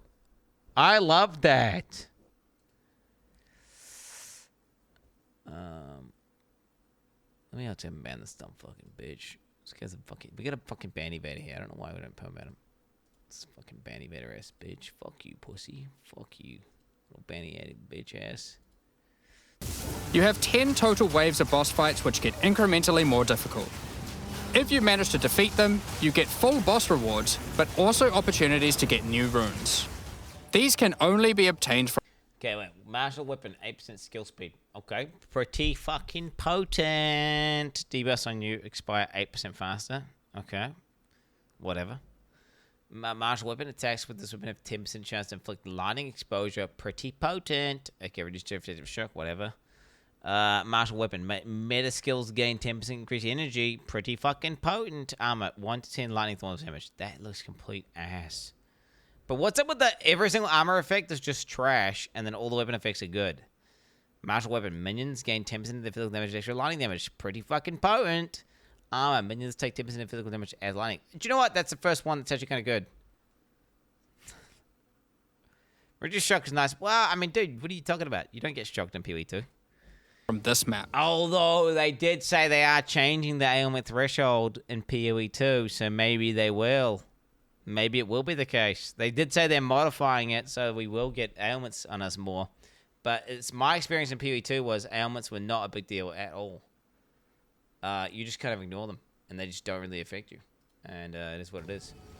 The Fractured Lake contains a surreal waterscape with fractured mirror-like objects. As you move around the map... Chat, do you reckon they developed this for PoE 2 and then they backported this to PoE 1 as a league? Or do you reckon they just got the assets from PoE 1? Absolutely. You reckon they did that? No. Yeah. Terrain itself elevates from below, creating the ground you walk on. In this unique map, all the rare monsters are mirrored, so you're always fighting two of the same rare at the same time, which can prove quite difficult. If you manage to overcome that challenge and make it to the end of the map, you'll be presented with a broken mirror, a powerful altar-like object that contains an item within it. The item contained within is a new base type, either an amulet or a ring, that can be crafted to have additional prefixes or suffixes at the cost of the other. The last unique map will... That shit better be smart rolled if they're going to give it to us rare. Okay? I don't want, like, complete trash dog shit ones. Show today is one based around the essence mechanic. You enter a crystalline cavern, and you will find a powerful map boss imprisoned in the center. It is surrounded by many rare monsters, also imprisoned in essences. By freeing and defeating the rare monsters, the essence they held will be upgraded to a greater essence. Do you know what else they need, chat? They need, like, unique biomes. So, like, they unique maps for sure, 100%. They also need rare biomes that are, like, enhanced, that have super crazy, you know, things on them. Like, rare biomes. No, I'm telling you. I know, chat, I understand. Chat, I've already watched the thing live. I'm saying... I didn't get to fully explain myself whenever I was talking about this. Like, there could be a bunch of different biomes, but you'd never see them all. And they all have different modifiers in them that give you different loot types and stuff. And just put them out there, super rewarding, super rare biomes that you can find. And, like, all the maps within that biome have a theme, and then they all give you enhanced loot or whatever for that area. Like, you know, an example I gave was it could be a biome of riches where there's just like a bunch of really wealthy, it's a wealthy zone. It's a bunch of wealthy monsters. And they all themed where you're in like the fucking Aztec place and there's just fucking riches everywhere and all the monsters drop fucking 5x gold or some shit, bro. They drop like 5x gold. Or whatever, you know, and there's all these fucking troves around. You click on them, it's spewing out shit. But you just, like, chances of you finding that one, super low. It's like, you know, the rarity of, you know, whenever you get a bunch of divines in PoE 1, you know, that one mod, which is like very low chance you get a map that has like monsters just drop divines. That kind of vibe. Okay, except you've got 50 different versions of these biomes. Okay. And so I might get the gold biome. You might get the unique biome. Some other guy might get the biome for fucking rare items. Some guy get the biome, you know, and there could be the mirrored item biome, whatever it is. And just adds in a bunch of RNG and makes everyone's playthrough different. And you don't know what you're gonna get when you're out exploring, right? Could you start off in the gem biome and get like the super fucking rare gems where it drops like fuck tons, you know, it's like the skill gem zone, where there's a bunch of skill gems fucking popping out. Going crazy. All these insane, rare, high-quality gems dropping out like crazy. What is it? You know what I'm saying? And be added to the imprisoned map boss. Lock it in. How brave are you? Lock it in. How many GG. essences will you add to the boss? Overdo it, and you might lose everything. Underdo it, and you might regret it. It's your choice. Speaking of essences, alongside visual improvements, you're now able to apply VAL orbs to corrupt the essences, with a range of unpredictable outcomes. I like it's more dynamic. It could increase the map. number of essences, re-roll all the essences to the same type, or even upgrade the essences to greater essences. What if they're already greater essences? Well, it can upgrade those too. We have 4 new corrupted essences. Hell Essence of Hysteria, Delirium, Horror, and Insanity. Each corrupted essence has its own interesting combat mechanics. For example, the essence of Insanity causes you to question even your own mind, as monsters split into shadowy clones, and you must locate the real one before a devastating icy explosion freezes everything around it. Each of these has their own crafting outcome. There's no magic item, rare item with one guaranteed property. Can only be used on belts. On corruption gains 2 enchantments. The essence of Insanity can be applied to a belt. It adds a mod that will ensure the next VAL orb used on the belt will guarantee adding 2 enchantments. It's worth noting all the essences Yeah, in the you lose a mod there, but then the implicits on belts are pretty strong, aren't they? So it's probably worth it if you had a good item, maybe. unique map can also be corrupted too, if you're willing to risk it. It's worth noting we have also added 10 extra Atlas passive points you can earn by completing 5 different unique maps. Now, new maps are just the beginning. We had a goal where we wanted to make sure you were constantly finding exciting new content, and that it could be lurking around any corner. So, we have added a bunch of new things that you could stumble into in any map you run. On your travels, you will sometimes encounter rogue exiles. Others like you who have been exiled and are openly hostile. Some are malicious, some are mad, while others are simply fiends for loot. They will challenge you, a fight to the death. They use the same skills available to players, and even the same items. They aren't just dressed up in those items, they're actually using them. It's going to feel like a true player versus player situation. Of course, if you are able to slay these exiles, those items will all drop on the ground. So if you encounter an exile using a powerful or valuable unique item, which you can see displayed under their life bar, you want to be damn sure you kill them. Because if they kill you and your party, they'll portal out, taking their items with them. There's gonna be some gimmick ass exile that just fucking deletes you from the game. Like, I don't know. This is scary. I feel like we're bad at testing this feature. I don't know if we're gonna get some shit that just fucking murders us, you know, as a player. Bramblejack Reflect. Yeah, some bullshit. You'd go in and yeah. Oh my god, Bramblejack Reflect. Wait, what the hell? Doesn't that say like 200% of melee damage you take, you reflect or something? Oh my god. Gotta be reflect to one chap. Yeah, that'd be insane. I mean, yeah, it scares me. They surely would have thought about this. Well, I forget. Can you log out in PoE 2? Wait, you can pause. Well, you can just pause, right? Wait, you can pause and then wait. You pause. I don't even remember, bro. My PoE 2 brain is fucked. I remember the Chimera. I remember doing the campaign a million times. I remember that one fucking Dreadnought zone.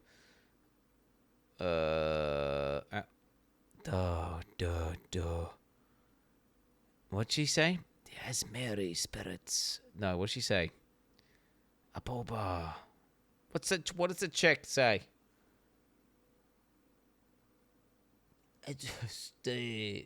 Goon Dick. There it is. Goon Dick. And Ateri. It's coming back to me, right? Every fight will feel completely different depending on the items they come equipped with. These exiles are much smarter than your regular monster.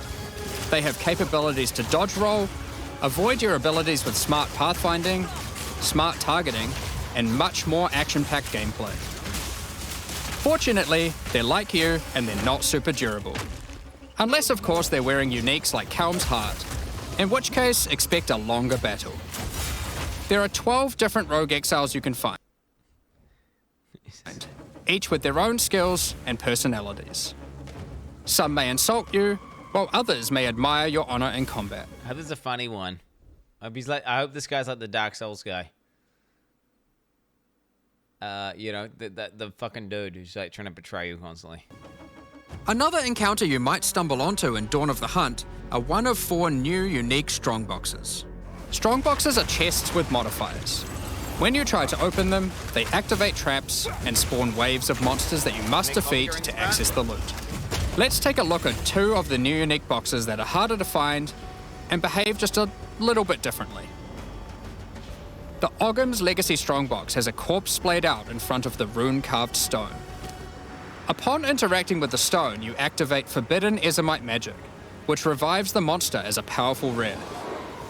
The Strongbox comes with a modifier which determines how many times it will revive that rare. Each time you defeat the monstrosity, the Strongbox revives it again, adding an extra modifier to the monster. With each resurrection, it becomes more difficult, but also more rewarding. This Strongbox is infused with thaumaturgy from ancient Val technology.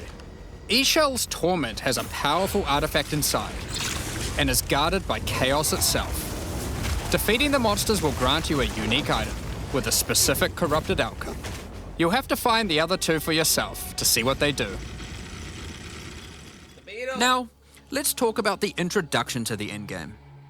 Upon starting the endgame, Doriani tasks you with cleansing corruption to help restore the land.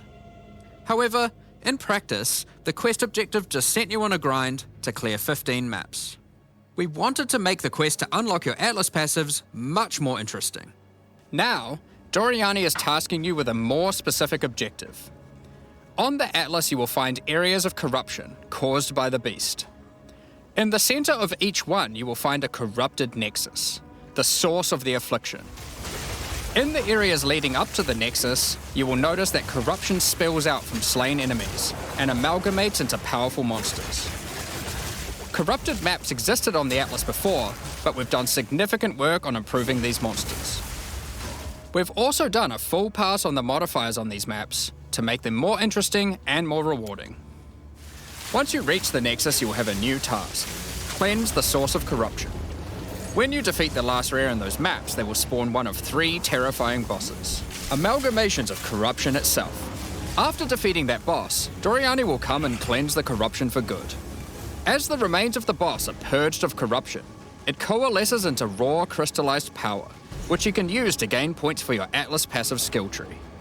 The upgrade system that allows you to add and enhance content in your maps. It is cooler. We didn't stop there though. When you complete a corrupted nexus, all of the remaining surrounding corrupted maps will become cleansed maps. Cleansed maps also have new monsters, a new boss, and their own set of modifiers and rewards, including finding fracturing orbs by slaying cleansed enemies. So wait, okay, so I love fractured items. I love fracturing your orbs. But then I think about fracturing items and why do I like them? It's because I can fracture some real good shit, then I can just spam roll it till I get some good shit. PoE2, you can't really spam roll shit as much at all. So what's the process here? So we fracture an item, and then what? And we just like get 1 case every fucking 5 days, and we use it on that item, hope it gets good. How many chaos orbs are you gonna have? How many chaos orbs are you gonna have? How many? I feel like weren't chaos orbs rare as fuck? Am I tripping? How many chaos orbs do you get? Wait, let's log in right now. Path of Exile 2. Fuck, I'm logging in and finding how many chaos orbs I got right now. All right, bitch. I'm logging in right now and seeing. Pussy. Cause maybe I'm tripping and I'm thinking of a different currency.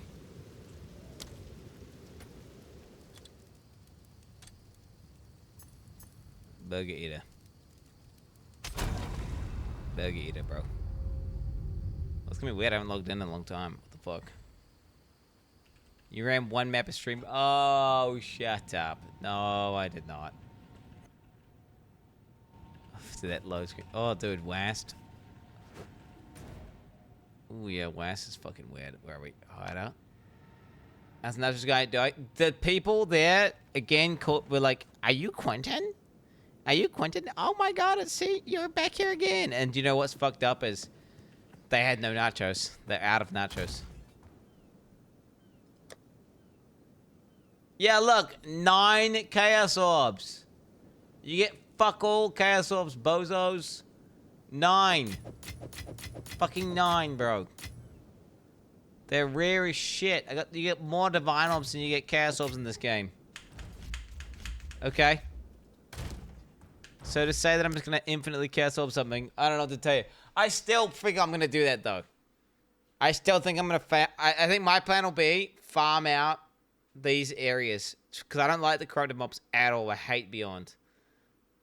Farm out fracture orbs, spam fracture weapons with good rolls until I get a good fracture, and then I'm just gonna I'm just gonna like infinity Chaos Orb an item. I'm just gonna have an item that I just keep Chaos Orbing it, and just keep Chaos Orbing it, and just keep Chaos Orbing it until eventually I get a good one. You know what I'm saying? These orbs can be used in crafting on a rare item to Creation modifier, random with at least 4 modifiers. Yeah. cause one of its modifiers to become fractured. A fractured modifier is one that cannot be modified by any means. You are able to freely modify the item, ensuring the fractured modifier will never change. If you get the right item with the right mod, it can prove to be a very powerful crafting base indeed. You must now choose. Do you complete all the corrupted maps and then the Nexus? Or maybe you beeline to the Nexus, complete it, and do all the remaining maps cleansed. Both have rewards to entice you and challenges to assess. Now, let's have a talk about towers. One thing we've had a lot of feedback on is the busy work around running towers and managing your tablets. The first change we've made here is that we have reduced the number of towers drastically, so there are now 1/3 as many as before, but we've made them much more powerful. To start with, tablets now inherently add twice as many mechanics, but that's not all. Running higher tier maps and towers now increases the number of mechanics applied by tablets. By tier 15, the bonus is double, allowing a single tablet to now add 4 times as many mechanics as before. So, we're running far fewer towers, dealing with fewer tablets, and affecting even more maps than before. But because there are fewer towers overlapping with each other, you won't get as many opportunities to stack different tablets. In order to solve this, we've made it so that each tower can consume up to 3 tablets at once. You always get 1 slot on completing the tower, but if you can complete a tower with more mods on the Waystone, you can unlock a 2nd or 3rd slot. Overall, this allows for even more juicing from towers, while drastically reducing the amount of busy work you have to do. On top of that, towers are much more interesting maps because they can now spawn with all mechanics, including bosses. Each tower map has a new boss. Let's take a look at a couple here. The boss fight of the Alpine Ridge map has 2 powerful witches contesting for territory. I like reducing the frequency, increasing the potency. It makes it feel more impactful. Because before it was like, whatever, fucking tower, do the same map again, put the thing in, pew, pew, pew, pew, pew, pew. Add some fucking, these mobs around you are corrupted, whatever, dude. It was not really that big of a deal. I'd far rather do something that's less often and just make it far more impactful. Because that shit before just felt shit. It felt shit, so I like what they're doing. One witch has an affinity for ice. I hope it feels like, oh shit, a tower, pog. You go to tower, oh fuck yeah, boom, you put that shit on, and it makes the maps like 3 times as good, you know? And then you're like, damn, I feel good doing this tower. The other, fire. Who will win? Hopefully neither.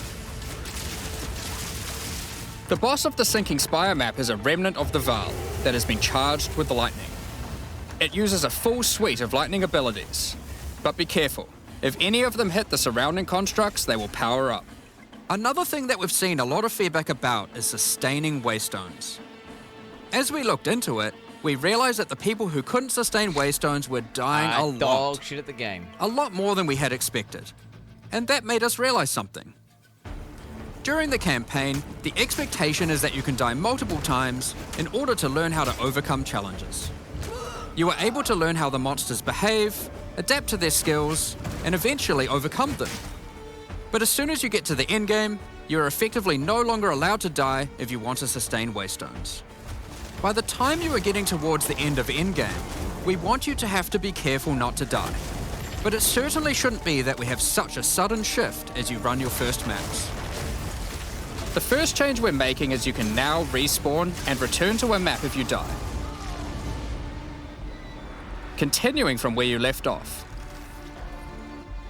When you start the endgame, you get up to 6 total attempts per map. As you add more modifiers to a waystone, the number of respawns goes down. This means that as you get to the point that you're running every waystone as a rare, you will have to be more careful. In parties, everyone gets to respawn that number of times. Yeah, I'm gonna have portals. I'm gonna have heaps of portals in my maps, guys. Poggies, my doggies. We're good to go. Yeah. No, I mean, this is good. This is good. It's a good change because what it does is it means shit players won't complain as much. But like, you know, who cares? I mean, it's one of these things where, hey, bro, this is like some fucking shit for softcore. Who really gives a fuck? The dynamic change was a great idea. Now, did I or did I not suggest exactly these changes? But we still think it's important that you can kill a boss in one go. In order to allow that to happen, Smart. we've made a change so that once you Good start the design. boss fight, it changes over to the same respawning system we use for pinnacle bosses. This means that the map owner can choose to respawn everyone at the same time. Smart devs. Another complaint we've seen a lot of is players not wanting to do the pinnacle content because of the experience penalty from dying. A change we've made here is that all pinnacle content now no longer grants experience, but also no longer removes experience on death. Fucking nerf to hardcore, bro. Can you believe it? A fucking hardcore nerf. Either. Dawn of the Hunt also brings the first batch of Twilight Order reliquary keys from the early access supporter packs. These keys contain items selected by our Yo, supporters. by the way, I can still make a unique item for PoE2 at any point. I forgot that they sent that box to me, and then the box, I opened the box and I got the key thing. I'm not gonna make one yet. I haven't. I need to. Dude, I have to wait for. I for sure gotta wait. I for sure gotta wait. Because what if they just make the item that I want beforehand, and then I wasted an item making? I'm gonna for sure wait for all of the. Cause they haven't even released Juggernaut yet. Juggernaut's not even out yet, boys. Handy P, that's gonna be exciting. That's gonna, yeah. I'm gonna wait till 1.0. Right, like, maybe right as 1.0 is coming, that's when you make it. So it's cooked in for 1.0. Has anyone made theirs yet? Has anyone redeemed? Because I've not redeemed yet.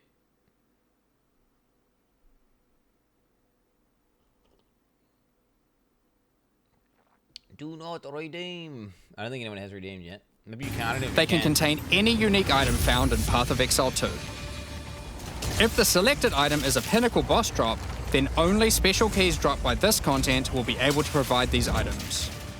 For example, Hand of Wisdom in action can only come from a key dropped by Zesht. We're also making a change that allows pinnacle boss uniques to drop at any difficulty. Are people gonna be scamming and saying like, "Yo, this is a key that dropped from the final boss"? Guys, trust me. Like, yo, I got this one from Zesh. I got this one from Zesh, guys. Straight up. All right, give me an extra 5 divines. Rarer uniques will be rarer at lower difficulties, but still possible to find. This applies to the drop chances for the reliquary keys from this content as well. Diamonds. We spoke about towers and tablets earlier, but we have also added a suite of unique tablets. Each of these adds crazy interactions to the maps influenced by it. For example, this unique tablet allows you to run any map in a tower's radius without requiring connections, which can be quite useful for jumping gaps and traveling around your atlas. That is so broken, bro. That is crazy, bro. Because the amount of times you just want to go over there, but you can't. And now you just can. I mean, goddamn. Oh, here we go. Here we go. This is the. Oh, who would have guessed? This guy's a bozo, bro. Who would have guessed? Paying for league launch, pussy. And this tablet causes all runic monsters spawned during expedition encounters to be duplicated, and weakens all expedition monsters that emerge from the ground. The Atlas tree has also been expanded, and you can find many of the new mechanics there, and improvements to existing ones too. Now through this livestream we have mentioned quite a few new crafting options that we've added. New runes, corrupted essences, fractured mods and jewelry crafting bases. But we did have just one more crafting system to talk about. Recombination. Expedition was the only in-game... So they're still working out the numbers, right? So they're still working out numbers in this. They haven't... it's not finalized. Recombinating's fun. I should need to, like, figure out what I'm going to do with recombinating tabs. Oh, yeah, I already done that.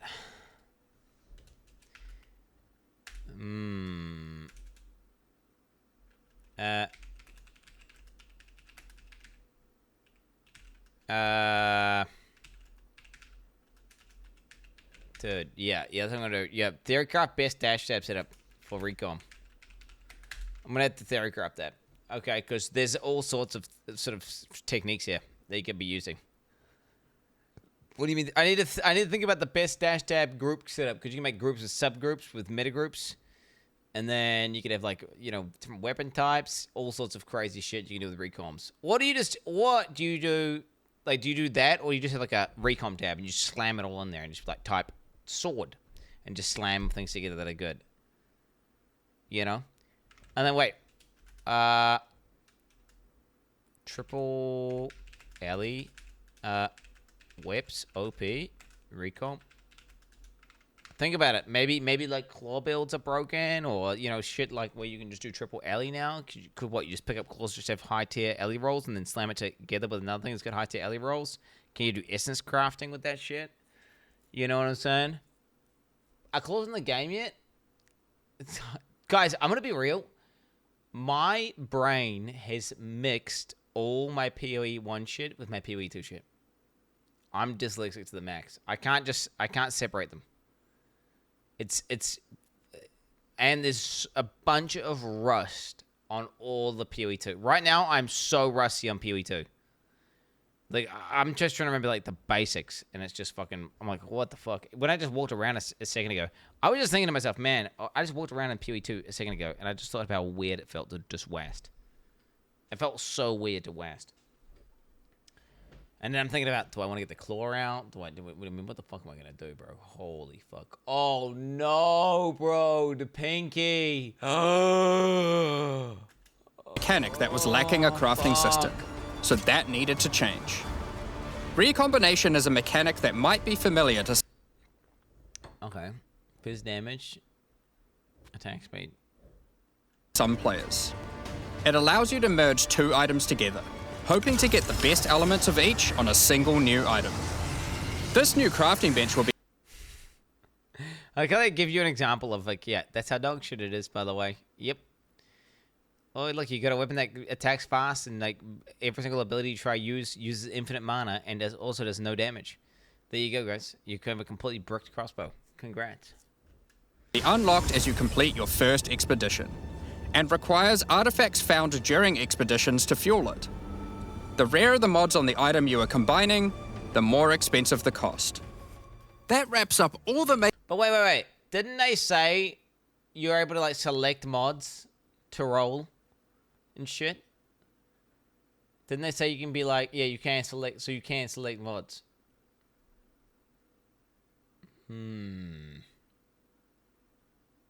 They changed it. Okay, good. major in-game changes which... They're just like, ugh. I see that recon and I'm thinking to myself, man, that looks fucking trash, bro. Talking about today. With all the system changes and new content, we can't wait to get in there, start blasting maps, and obliterating monsters. There is one more thing we wanted to clarify before we move on, which is that all the content we've talked about today will be made available in the existing early access leagues, so you can play your existing characters. However, there will be new leagues made for those who wish to start in a fresh economy. It is recommended to start over and get the full new experience in the Dawn of the Hunt leagues. For all our existing early access players, we're really looking forward to joining you playing in this new update. For those who don't already have access and are interested in playing Path of Exile 2 Dawn of the Hunt, you are able to at any time purchase an early access supporter pack at www.pathofexile2.com. Additionally, the Paladin and Penance supporter packs are now available to purchase in Path of Exile 2 and contain 6 microtransactions each. I like these ones. Just I'm not a huge fan of these ones here. They're too glowy. Too glowy, bro. And the full pack's face value in points. All the microtransactions contained within these packs are purely cosmetic and do not affect your character's power or progression in any way. That one there on the right looks cool. This one on the left there looks like they ported it from PoE1. You know? Thank you so much for your ongoing support. All right, there we go. Okay, we have deep dived there. We have indeed deep dived. Okay, overall, yeah, I am excited to try the new in-game, and do you know what also gets me excited? Just the fact that there's a million patches they did between since we last played and now, and then plus they're doing a million patches right before this. I mean, this new patch that's coming out, right? So it should hopefully be pretty fucking, you know, fun in the end game. And I'm just hoping that's the case, right? You get the end game and it's just fucking cool. Can't wait for the big pillar monkey. Oh, have they nerfed that fucking monkey, bro? Have they nerfed that monkey, or what the hell's the deal? Have they nerfed this monkey? Claws, everything. Oh, this is 4chan guy. What are you looking at? Wait, what is this? Is this fucking the 4chan? Is you doing that more 4chan bullshit? Oh, look, there's a 4chan post about PoE devs or something, and how PoE 2's bad. Oh, poor fucking... Oh, look at me. Practice run? Do I want to do a practice run? Fuck. I kind of want to see... I mean, I definitely want to get the rust off. I ended up playing on my keyboard, right? And then my pinky was cursed.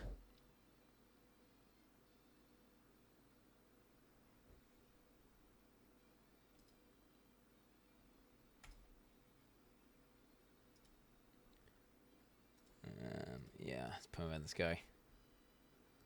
I gave up on West. Why do you play on a mouse? I wonder if I just play on a mouse, honestly. I wonder if I just play on a mouse. How many of you guys are wasting right now? Poll. West versus not West. Not West. West. Dogs.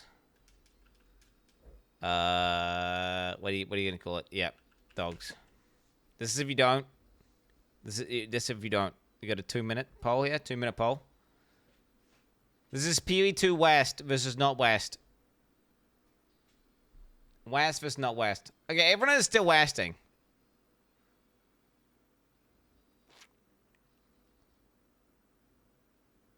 West is good and everything else. I just still haven't got used to the... Oh, problem. Just getting it's coming back to me. The fact that I use caps lock as a keybind and shit. I got that 3D printed claw and it just doesn't work very well. Because it just instantly gives me hand pain, so I can't wear it. I can't use it. Theoretically should be good though, but it's just not.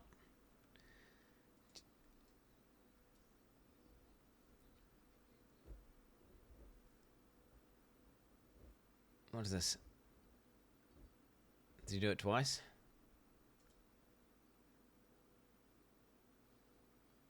What are we listening to? What are we linking? Dude, nobody fucking cares, bro. Nobody fucking cares. I definitely need to do... I can't skip songs, chat. I can only skip them and take their points.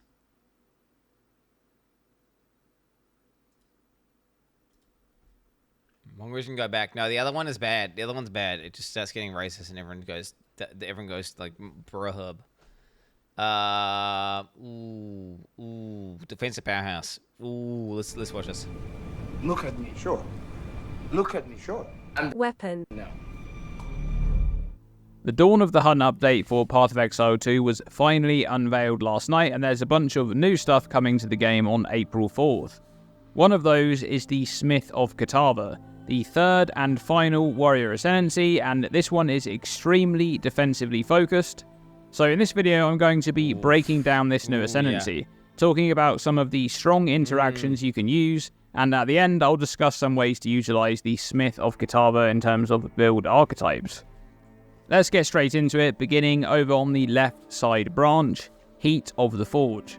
The small node leading to this one grants some fire damage, and the notable grants a new exclusive skill, which is the theme of this ascendancy, at least offensively. We'll see more of that in a moment. So, grants skill fire spell on hit. Now this is going to be a trigger skill that will automatically cast the socketed fire spell or spells when you hit an enemy. However, there is something to be said about this skill to do with the precise information that we simply don't have just yet. We don't know if this skill will trigger on any hit, or if it's specifically on hit with your weapon. For example, if you cast a spell and hit a monster, will this trigger? Or does it require you to hit with your weapon? It'll be weapon and it'll have a cooldown. Straight up. And therefore require you to hit with an attack to cause the trigger to go off. Straight up. Now there's a few reasons why this may be triggered on attack hit only. Firstly, the theme of the Ascendancy is all about weapons and armor. And secondly, we have a very similar mechanic in PoE 1, a runesmithing enchantment as part of the Settlers of Kalgur mechanic.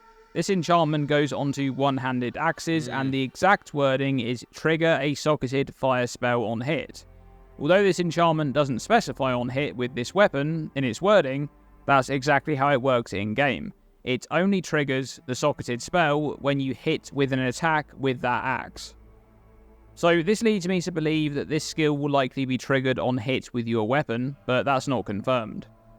Now, in terms of options for fire... Wow, you're going to be a spell cuck, though, if you use this. Fuck that. Like, fuck. This is, like, the least exciting one, because you're going to be a little spell cuck bitch, right? Which you don't spells, well, if you're playing an attack-focused build, this is going to be fairly limited. Right. You do have flammability, which is good. The fuck? There's also Flame Wall, which has very good synergy with Molten Blast to empower those projectiles moving through the wall. True. And there's a lot of other options there if you're more focused on a trigger spell build. Perhaps you use Cast on Ignite as well and just have a bunch of spells fly. Oh, I just got PTSD of Molten Blast. I remember playing Molten Blast, and that was like the ability that I used a lot, right? And then it forces your character to walk forward the whole time.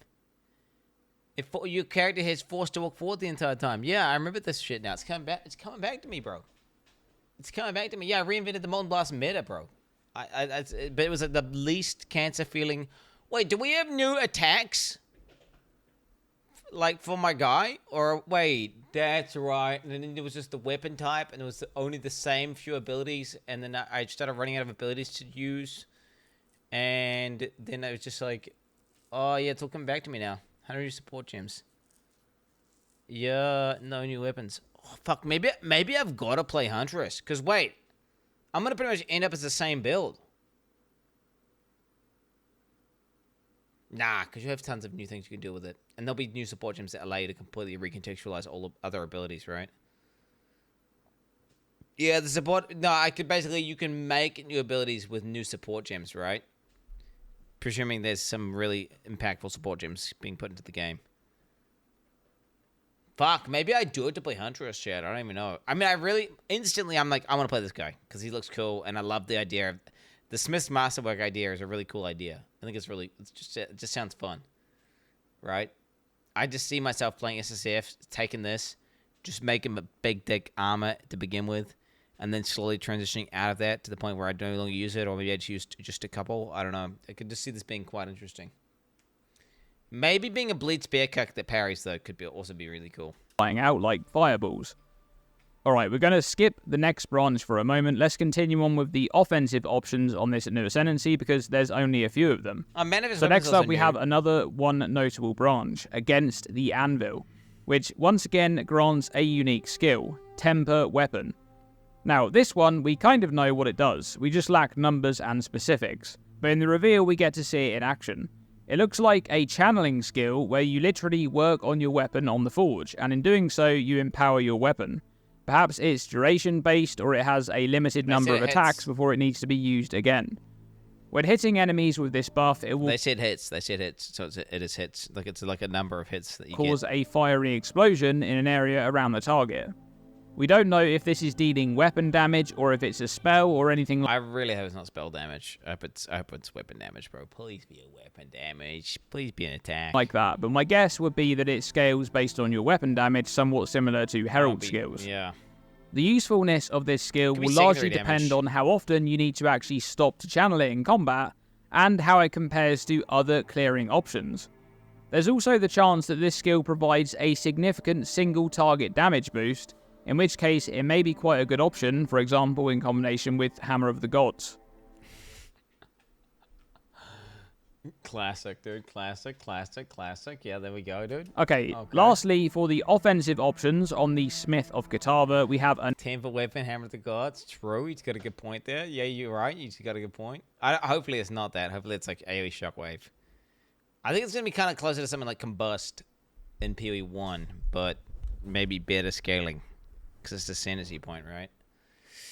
another one notable branch, and another one that grants a unique skill. What do you think doing a manifest weapon build would be like? What are you reckon about that, chat? It's like 1, 2, 3, 4,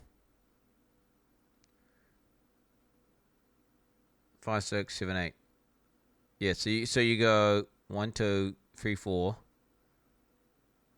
5, 6, and then you did 7, 8, 2-point armor. And then it'd be like a minion build, some sort of minion cuck that like just watches his weapon fly around and fucking kill shit. And it gets like a different ability based on whatever weapon you give it, it does like a different ability, chat. It's kind of more it's more powerful than an animate weapon in PoE 1. It's more powerful than an animate. Basically, it's like if you had an animate guardian that was just a weapon except it had an ability. And then does the ability have a cooldown? And then can you link it up to the ability does extra shit? Can the ability do ailments? I mean, we've got a lot of questions here.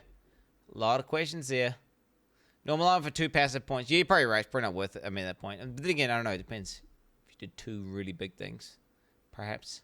Living Weapon grants the Manifest Weapon ability.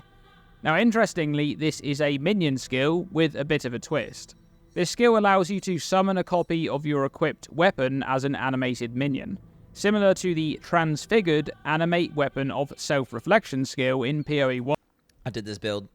I remember doing this one. Do you remember me doing this one? So I did this one. I did it. Yep.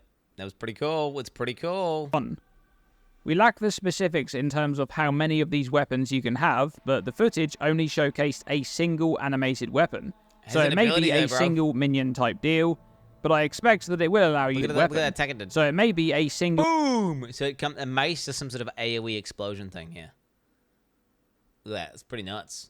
I mean, that's different because the reflection weapon thing just auto attacked.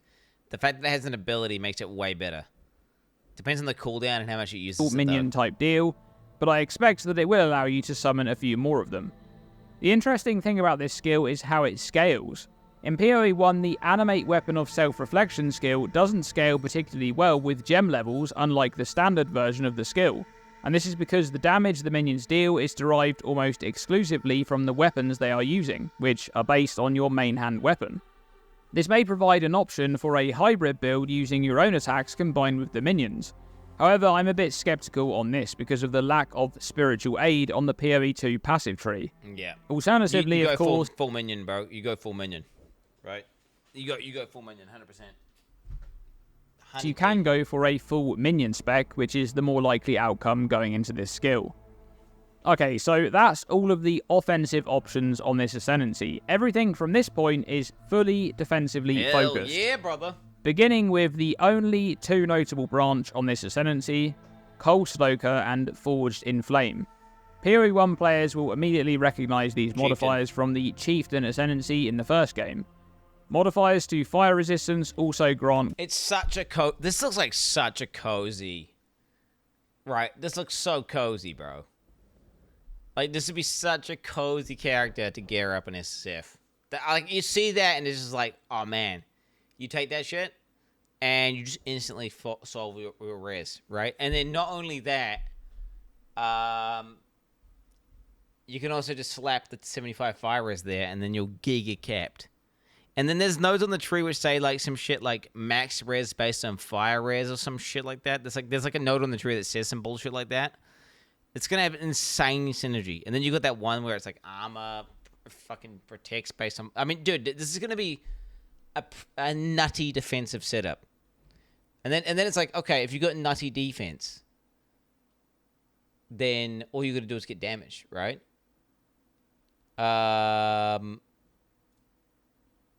Like, you know what I'm saying? What do we do? Okay, ban this guy. Chick flowing middle on armor.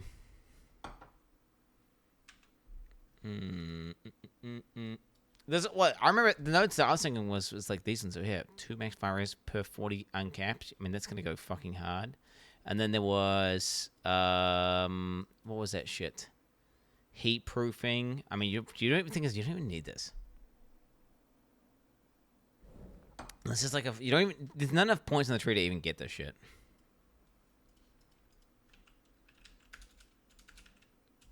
Fire. 75% of damage converted to fire damage. Penetrates. The fuck was I thinking of? The max fire is wheel. I mean, with +1 max, +1 max. I mean, it's gonna be so easy, bro, to get 90 max res. Right? How is this not gonna be a complete joke? Like, if you're going here, here, here, and or you just go 1, 2, 3, 4. I mean, you just do this, right? Bro, that's all you do. You just got unnatural resilience, and then you just get a fuck ton of fire res.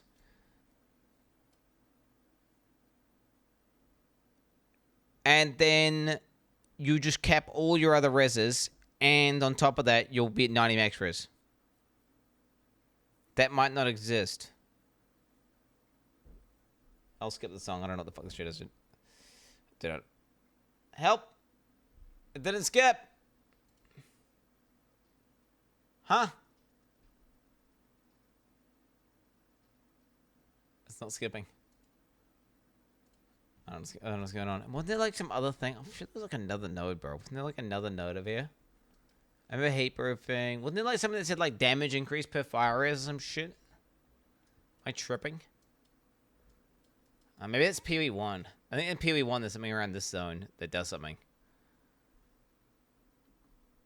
Oh my god, bro, dude, the PoE chat, bro. Fucking hell, the PoE chat is fucking toxic. Cold and lightning resistance at 50% of their value. And modifiers to maximum fire resistance also grant maximum cold and lightning resistance. So Cold Stoker allows you to pretty much only focus on scaling your fire resistance and your chaos resistance. And you're going to want to do that. More on that in just a moment. But how this modifier works is that it simply grants half of the value of any fire resistance modifiers that you have as both cold and lightning resistance. So you're effectively gaining twice as much total resistance for each fire resistance modifier that you have.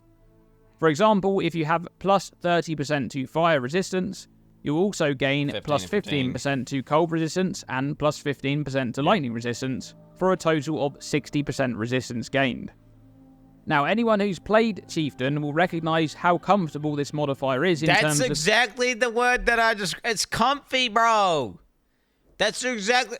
This is why I gotta play this guy. This looks so cozy. I'm sorry, bro. Like, that node, plus this node, plus getting fire res, plus the fact you can literally just take this if you... Like, you can just grab that shit. It's like free res cap, free max res cap. Like, how is this not broken? Like, I mean, it's what is broken. It's broken defensively. The thing is, it's gonna be so easy. It's gonna be so easy to get. Sacrifice body and farm for 75 res. Well, no, you grab that, and then you can grab 20% strength for fucking tons of life, and then you get life, right? Like, I mean, dude, 3 points already, and then what? We got 1 more point. Fire res, life, strength. What are we gonna get? Fucking 5 regen, baby. 5 regen, baby. Oh, dude, just the 5 max fire res. GG. Just the 5 max fire is. I mean, if you somehow needed it. I don't think you even need it, though. You probably don't even need it. Oh, 25% of physical. I can't even read this one. What the fuck? Okay, body armor against 25% of physical damage taken as Aya damage. Aya? I'm thinking it's fire. It's probably fire damage, right? What else could it be? Yeah, so we're just going instant max fire is cap, right? With unnatural resilience. Instant fucking res cap. Because we got Cold Stoker. And then you've got your suffixes locked in. You've got life, more life, and then you have insane PDR. Because that's 1, 2, 3, 4. And then 5, 6, 7, 8. The question is, how do you're going to have to do damage. You're just going to have... All you've got to solve is damage. Which, bro, who cares? Do you think they're going to nerf this? Do you think they're going to nerf this? Do you think they're going to nerf this? Thing is, you could... 25% of fizz, you could just do 25% of fizz's fire. And 15% life. And then pick the temper weapon one. You could just do the 25% of fizz's fire with the 15% life. You could just do those two. And then, yeah. Just get max risk on jewels. What about max fire? Yeah, no, I don't know. I feel like you've got to go full Forge in the Flame, though, bro. You either go Forge in the Flame, or you say, fuck that, and you don't get either of these. In my opinion. Well, this note here is 25% of fizz is fire. So if you have 90% max res, that's saying 25. Wait, that's saying 25% DR times by point. What the fuck? What am I saying? What am I trying to do, chat? I'm trying to do something. I'm trying to do something here, chat. Yeah, so you're getting 20. That's saying 22% DR to fizz. That's what that's saying, which is insane. That's saying that's like having a permanent fortify. Right? That's mitigating 22% of physical damage that hits you. Right? So you understand how good that is? Not really. No, yes, really. Because you have 90 max res. It is. It is. It is saying 25% of physical damage from hits taken as fire. You have 90 fire res. Guess what? You just have 22.5 DR. So it's like a permanent fizz fortify 24/7. So then on top of that, so now you've got like good fizz DR combined with you just get armor, right? You just get armor. And there's going to be armor buffs. Everyone knows that they're buffing armor. They know they're buffing armor.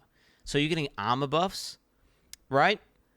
Now you're taking multiplicative 22.5% fizz DR, okay? And then on top of that, you're taking only 10% of all elemental damage that hits you. So now you're taking no ally damage. And then all you've got to do is get cast res. And you're invulnerable. You're invulnerable. I mean, and if you really wanted to, you could do dedication to Katava if you really thought you were going to die to cast damage somehow, which... Wait a minute, did I die to cast damage at some point?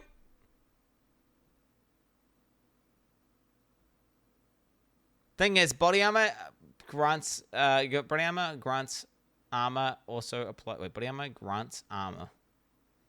Also applies as cast damage circumference. Oh yeah, no, it's going to be nuts. Fuck! I mean, maybe you don't take the 15% life. Fuck, that's a hard choice. I like that as a hard choice. Because actually, bro, dedication to Katava, Molten Symbol. You've got to do 4, bro. You've got to do 4. Then you get the Fizz DR. Now you're immune to cast damage. Then you grab the 15 life. And then you go the alloy probably. Or the strength. That'll be the ZDPS build though. And you won't even get to the cool thing where your character goes like this. What are you doing, bro? What is this guy's up to, bro? What are we getting for? Oh, nice, good. To monitor his ass. Perma him next time. Put a note on his ass to perma him next time. Your system with FizzDR is a mistake in the current state of the game. It does nothing other than meaningful physical damage. Wait. In its current state of the game, does not offer meaningful physical damage danger. Well, it doesn't matter. This in here is still insane. That's still insane. Like, if you have 90 max rares, then again, how many monsters have pin? How many monsters have pin? I don't know how safe 90 max rares is. I haven't even... Has anyone done 90 max rares in PoE 2 yet? Ziggy Spear gameplay just leaked. Oh, shit, bro. What the fuck? 24 minutes ago. Oh, the Ziggy gameplay, bro. Okay, well, we'll finish this video first, and then we'll look at it, okay? Wait, is there any 90% max res? Want to get the 5 max res? Also applies if there is. Well, because you're going to cap fire res so easily. The logic is that you don't need the 5 max res. That's like, that would be like some shit you take initially while your shit's ghetto. But once you've got, if you spend, if you get this node here, assuming this node's in the game still, there's so much synergy there that you'll just cap your shit. You know, it's just like, this is the ghetto cap. You just use this until you don't need to use it anymore. Right? Easily solving your elemental resistances early on with minimal investment. And this is PoE 2, where resistance capping early on is significantly more difficult to achieve. But with this modifier, you'll be able to make use of desert runes in your gear for fire resistance and gain a huge amount of value from them. And base types like the Ruby Ring are huge value early on as well. Now, the next notable plays into this too. Forged in Flame makes modifiers to maximum fire resistance also grant maximum cold and lightning resistance. Any build using this branch can invest into maximum fire resistance to massively improve their overall defense against any incoming elemental damage. I can't go this guy, chat. You can make use of uniques like Rise of the I'm sorry, he's just too cozy. I'm going this. Like, I'm going. He's too cozy, bro. There's no way I'm not going to do this. Like, there's no way. He's too cozy. For HCSSF, bro, I'm sorry. He's just too cozy. He's too cozy. It's going to be such a cozy character to gear up on. And the way I see it is this. I can play this guy. He'll be cozy as fuck to gear up on. Super tight, super tanky, super nice. I gear up. Maybe I get an insane... Maybe I get, like, that body armor that fucking gives you, like, triple herald. You know, maybe I get, like, tiebreaker. Maybe I get a unique. There's 100 new uniques, right? Maybe I get an item that really is, like, build defining, and then I roll into that. Or I can modify it, right? 6-day banded, fuck this. Phoenix or Inferno class to gain a big chunk of maximum fire resistance, effectively scaling all of your maximum elemental resistances. However, the most important way to scale maximum fire resistance is on the passive skill tree, because any build regardless of gear will have access to these. Firstly, on the outer edge of the warrior side of the tree is the Prism Guard Wheel. There. Entry from the western edge of this cluster will grant 1% maximum fire resistance from each of the 2 small nodes, and another 1% all maximum elemental resistances on the notable itself. Then further down the tree is the more important wheel leading to Unnatural Resilience. You gain 1% maximum resistance to each elemental type from the small nodes leading into the notable. And there's just so much synergy there, bro. There's so much synergy there. Because just instantly, you're already going to have this. It's going to turbo give you giga rares. I mean, that's just crazy to me. You just get this. You're going to be stacking fire rares everywhere anyway. I mean, that just sounds so cozy, right? You just get one stat, and that one stat gives you fucking, it makes you take no damage and makes you into this insane tank. And then you could even get other stuff that synergizes with it. Itself grants 2% maximum fire resistance per 40% uncapped fire resistance. Uncapped resistance is anything above 0. So, for example, with 120% fire resistance, you'd be gaining 6% maximum fire resistance from this node. Good. This is really good. Because of the previous notable, Cold Soaker, you can fully focus on fire resistance scaling to not only cap out your cold and lightning resistance, but also scale your maximum fire resistance, which in turn also scales your maximum cold and lightning resistance. Extremely good combo. Let's hope this node isn't nerfed in 0.2.0. Alright, now we've got to the last part of this Ascendancy, and this is absolutely the most build-defining Ascendancy notable I think I've ever seen. Smith's Masterwork It's cool. can only use a normal body armor. This passive skill is free to allocate. So a normal body armor is referring to item rarity. This is a fun one as well. Think about how much fun they can have in the future here with these. Like, they can just balance it as well. When there's some shit's like getting picked too much, they can just buff all the other ones and make the choices really hard, depending on what build you're playing. They can modify all these. I love how they're all just one-liners as well. You know, there's real basic one-liners, but they can just modify these numbers and change the shit. That's really cool. Normal is a white item before it has any prefix or suffix modifiers. Now, before we get into the benefits of taking this node, we first need to discuss exactly what you can use as a body armor. A normal body armor can still include an implicit modifier, and it can still include enchantment modifiers. In PoE 2, implicits are not replaced when a corrupted modifier is added, as corrupted modifiers are considered to be enchantments. Runes and soul cores... Oh, yo, so you just get to like, corrupt all your body armors. You get to corrupt them all and have okay, that's pretty fucking badass. So you get to just keep looting the right base and just corrupting it. That sounds like a fun gamble. Right? Cool gamble. Pocketed into an item also grant enchantment modifiers. Therefore, a normal body armor can have an implicit modifier which already existed on the base type, and it can also have 3 enchantment modifiers, 2 from socketed runes or soul cores, and then a third from either a corrupted enchantment or a corrupted third socket for a third rune or soul core. Damn. Here's a few examples. This sacrificial garb base type has an inherent implicit for plus 1% to all maximum elemental resistances, and this particular body armor here is corrupted for a third socket, using 3 soul cores, each granting 1% maximum fire resistance. Yo, dude, what the hell? Oh, shit. Alternatively, it could have a corrupted enchantment for plus 1% to all maximum elemental resistances and still have the 2 soul cores. Other options for body armor bases with good implicits include the Expert Shaman Mantle for up to plus 30 to Spirit, Expert Steel Plate for up to plus 2.5% life regen, Not bad. and the Expert Rogue Armor for up to plus 80 maximum life. Steel plate is good armor. And the steel plate 500. I suppose defense stats aren't these.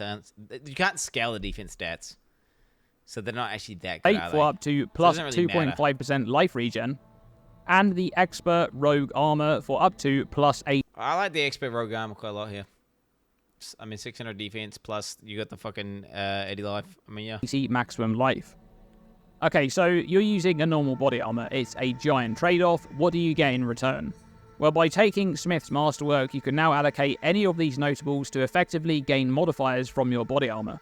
It's a craft your own body armor type deal, but it costs ascendancy points to achieve. Note that there is no small nodes leading to these notables, so each notable costs 1 ascendancy point to reach. That means that if you wanted to, you could literally take 8 of these notables and nothing else on the ascendancy. Giga Chad, bro. But I wouldn't advise that. Giga Chad. Let's go through each of these briefly from top to bottom. Just fucking 8. Dedication to Kitava. Armor also applies to chaos damage taken from hits. Now, as of current PoE 2, armor applying to elemental or chaos damage is calculated before resistances, which is significantly worse than the other way around, which is how it works in PoE 1. On top of that, the armor... That's going to change. They're going to patch this, right? This is getting patched. This is for sure getting patched. In it, bruv. Yeah, it's getting fixed. There's no way. Because, wait, that's right. Yeah, people were doing heat proofing and they couldn't feel the difference. And then some guy on Reddit tested it, right? And heat proofing goes beforehand, so then it makes this node like dog shit, doesn't it? In it, bruv. Crip made like 17 videos on armor. Yeah, and then, yeah, he was reacting to the Reddit guy. I remember. Yeah, I'm getting the... Oh my god, it's all coming back to me. Crip says I'm a bad video. Part 7. You need to watch the latest fucking video on armor. Crip just said it's bad again, guys. There it is, bro. There it is. Yeah, I remember. Oh, fuck. It's...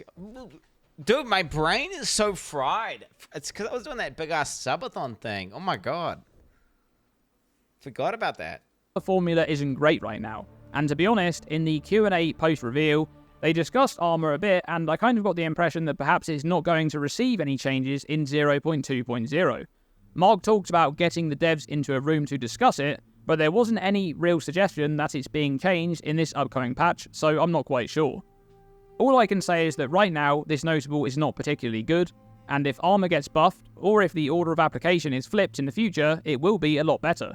But even then, we lack something like Divine Flesh in PoE 2. Moving on, Heavy Bracing. 100% increased stun threshold. Yeah, Divine Flesh will be coming into the game, and whenever, this ascendancy is going to get broken whenever that gets put into the game. Legit, there'll be some level of like convert damage taken to chaos, like, and then you'll get this dedication to Katava, and it'll actually be really strong. One of these days, it'll get put in. There'll be a unique. There'll be something. 100p. Decent, but I'm not sure we'll see many people picking this one up. It will effectively double your stun threshold on Bro, who the fuck's picking 75 cold rays? its own, making you very resilient to stuns. Then we have Padded Plates, Tantalum Alloy, and Lead Lining, each granting 75% elemental resistance of a specific type. Dude, while you're leveling though, this could be a fucking. You could descend into these two, right? Like just body armor.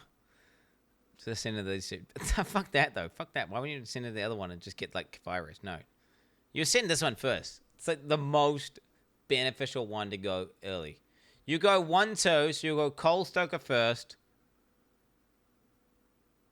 and then you go Smith's Masterwork second.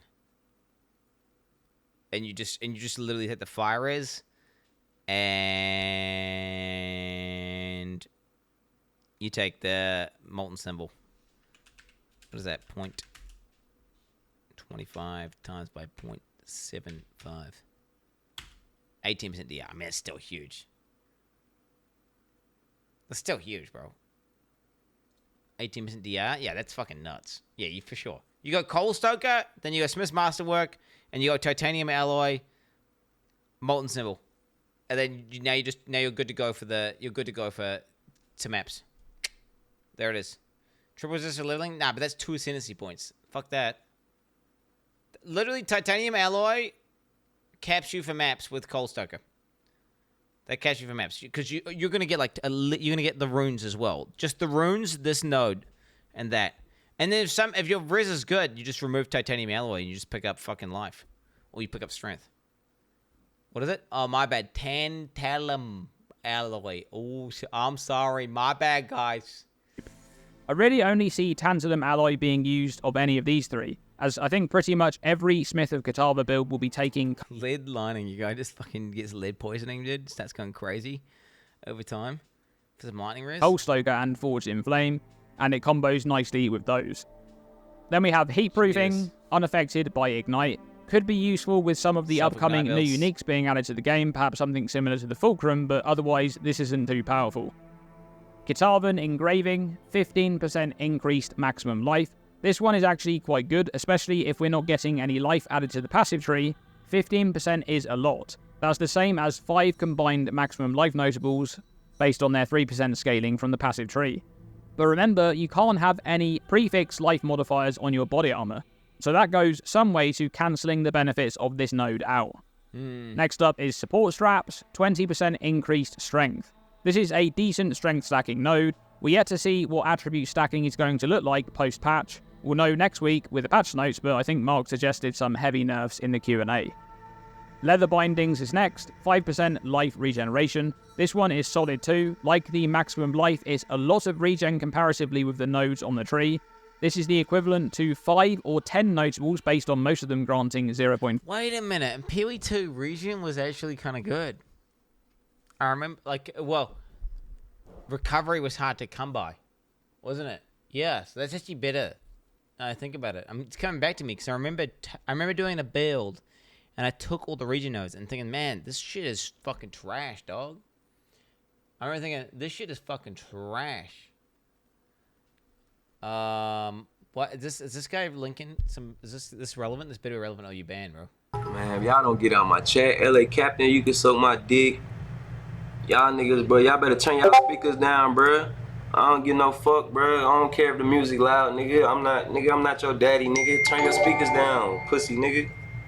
Y'all stop complaining like some hoes. Fuck wrong with y'all.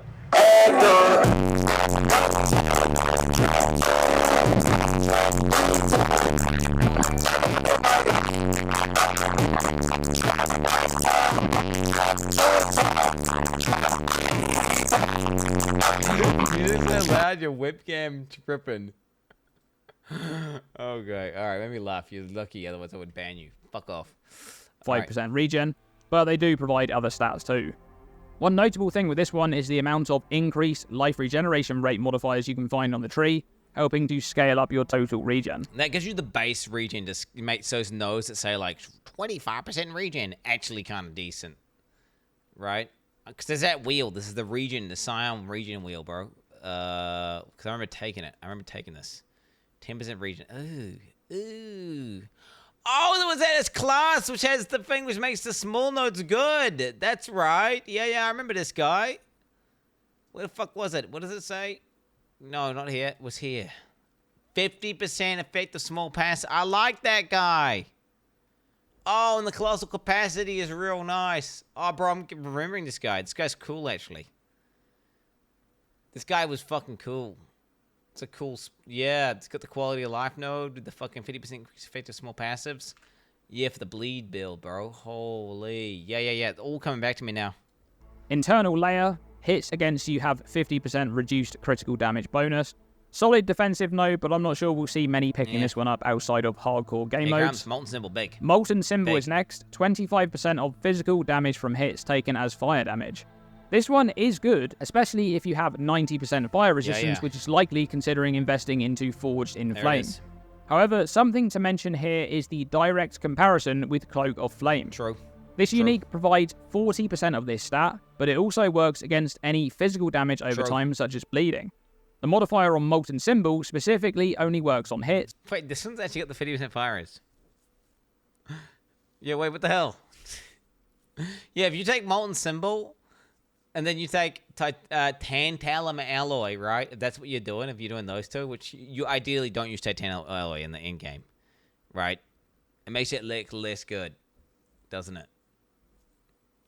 But the thing is, you don't just have a Cloak of Flame in SSFHC. You don't. That's a really good item.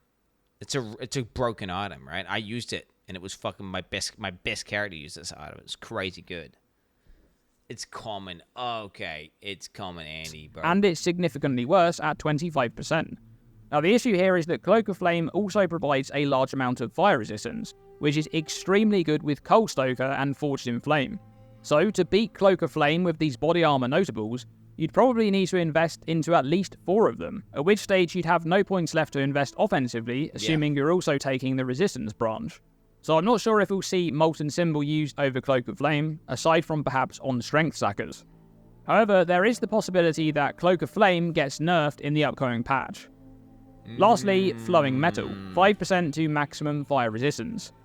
This one strikes me as something that's quite powerful early on. You can take it along with some other scaling methods to reach 90% all elemental resistances, and then later on when you improve your gear, you can perhaps spec out of this one and into something else. What I said is true. Overall, this is an incredibly strong Ascendancy defensively with very lacking options offensively. It's cozy, bro. I believe the extreme majority of Smith of Katava builds will go for Cold Stoker and Forged in Flame, leaving them with 4 Ascendancy points remaining, and most builds will likely take a single offensive option as they don't appear to synergize too well together. At which point, you'd have 2 Ascendancy points left, and the Smith's Masterwork notable starts to... The minion cuck version, bro. It's just the minion kill stuff for you. You just sit back, watch the minion pop off. You're sitting there cozy as fuck, 90 max sprays, taking no damage, get the minion fucking destroying everything. Oh shit, bro. That could go pretty hard. Bro. Yeah, I can see it. Become a lot worse compared to using a proper body armor. So it seems a little bit janky, but we'll have to wait for the full skill details for the Ascendancy exclusive skills, as they may actually be quite good together. But I mostly see the Smith of Katava Ascendancy falling into 3 build archetypes, either a pure minion setup, a pure trigger-based spell setup, or a basic melee setup. What do you guys think of the Smith of Katava Warrior Ascendancy, the final Warrior Ascendancy? Let me know by commenting below, and also let me know what you thought about the full... That's cool though, right? Because think about it. You just try to do like the normal attack-based setup, right? It's sucking. And then you're like, okay, fuck it. I'll go minion. You go full minion. Boom, minion pops off. It's good. Or minion bad. Okay, whatever. Minion bad. All right. And now, guess what? You go spell cuck. You do trigger-based spells, and you fucking do a spell cuck build. Boom. Now you've got, so you got 3 entire different archetypes. And the whole time you've got that really nice defensive shell. You've got that really nice defensive shell that'll keep you alive. Right? So it seems like a really safe bet. Because you can go, yeah, attacks, spells, or minions. One of them's got to be good. Right? What the fuck is it? Hello, Quin69 of ARPG fame. Thoughts on every controversial topic? Thanks. How about I fucking ban you, pussy? The fuck are you on about? 16 messages, bitch ass. What do you guys think of the Smith of Kitava Warrior Ascendancy, the final Warrior Ascendancy? Let me know. Right, Smith of Kitava. Smith of Kitava, very strong. Because can go tank. Because tankies as fuck. Plus can go minion. Or melee. Yeah, I like that. By commenting below, and also let me know what you thought about the full Dawn of the Hunt reveal. Are you excited to log in on April 4th? Thanks for watching this video, and as always, stay tuned and stay safe. Alright, let's watch the Ziggy thing now. Let's watch the Ziggy video. We got the Ziggy video, boys. We got the, G'day, mate. Ziggy fucking D here.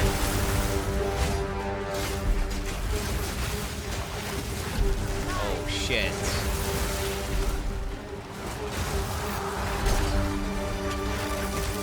There's no beast alive can best me. The Huntress, equipped with Herald spear of and Blood. buckler. Oh, wait.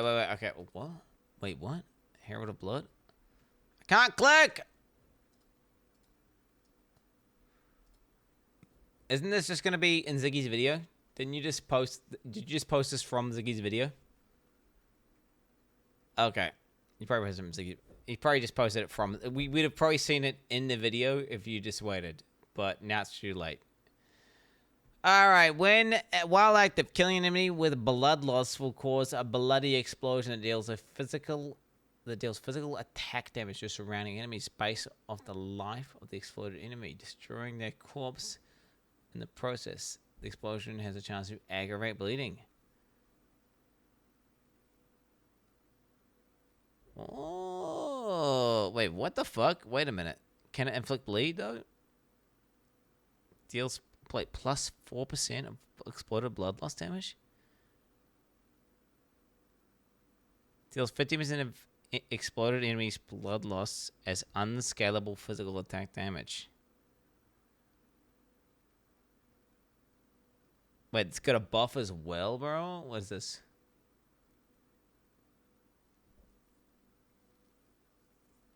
Wait, can that prolive? Can that prolive? I mean, wait. And yeah, does that destroy their corpse? Destroying their corpse in the process. I mean, I'll be using this. I mean, we doing bleed. Yo, Herald of Blood bleed. No corpses. Well, it depends. Can it inflict bleed itself? I hope it can. I hope it can. Because if it can't, what's going to happen is you're going to attack, like... There'll be, like, monsters here, right? And you'll attack this guy, and it hits this guy as well. Right? And this guy... So then this guy explodes.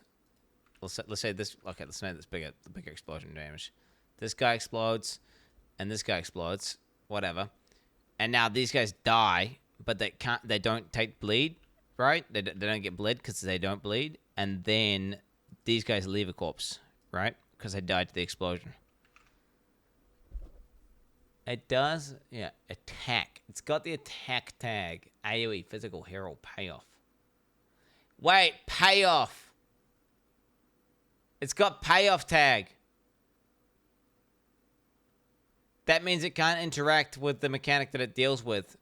Doesn't it? Yeah, wait, doesn't payoff say some bullshit like,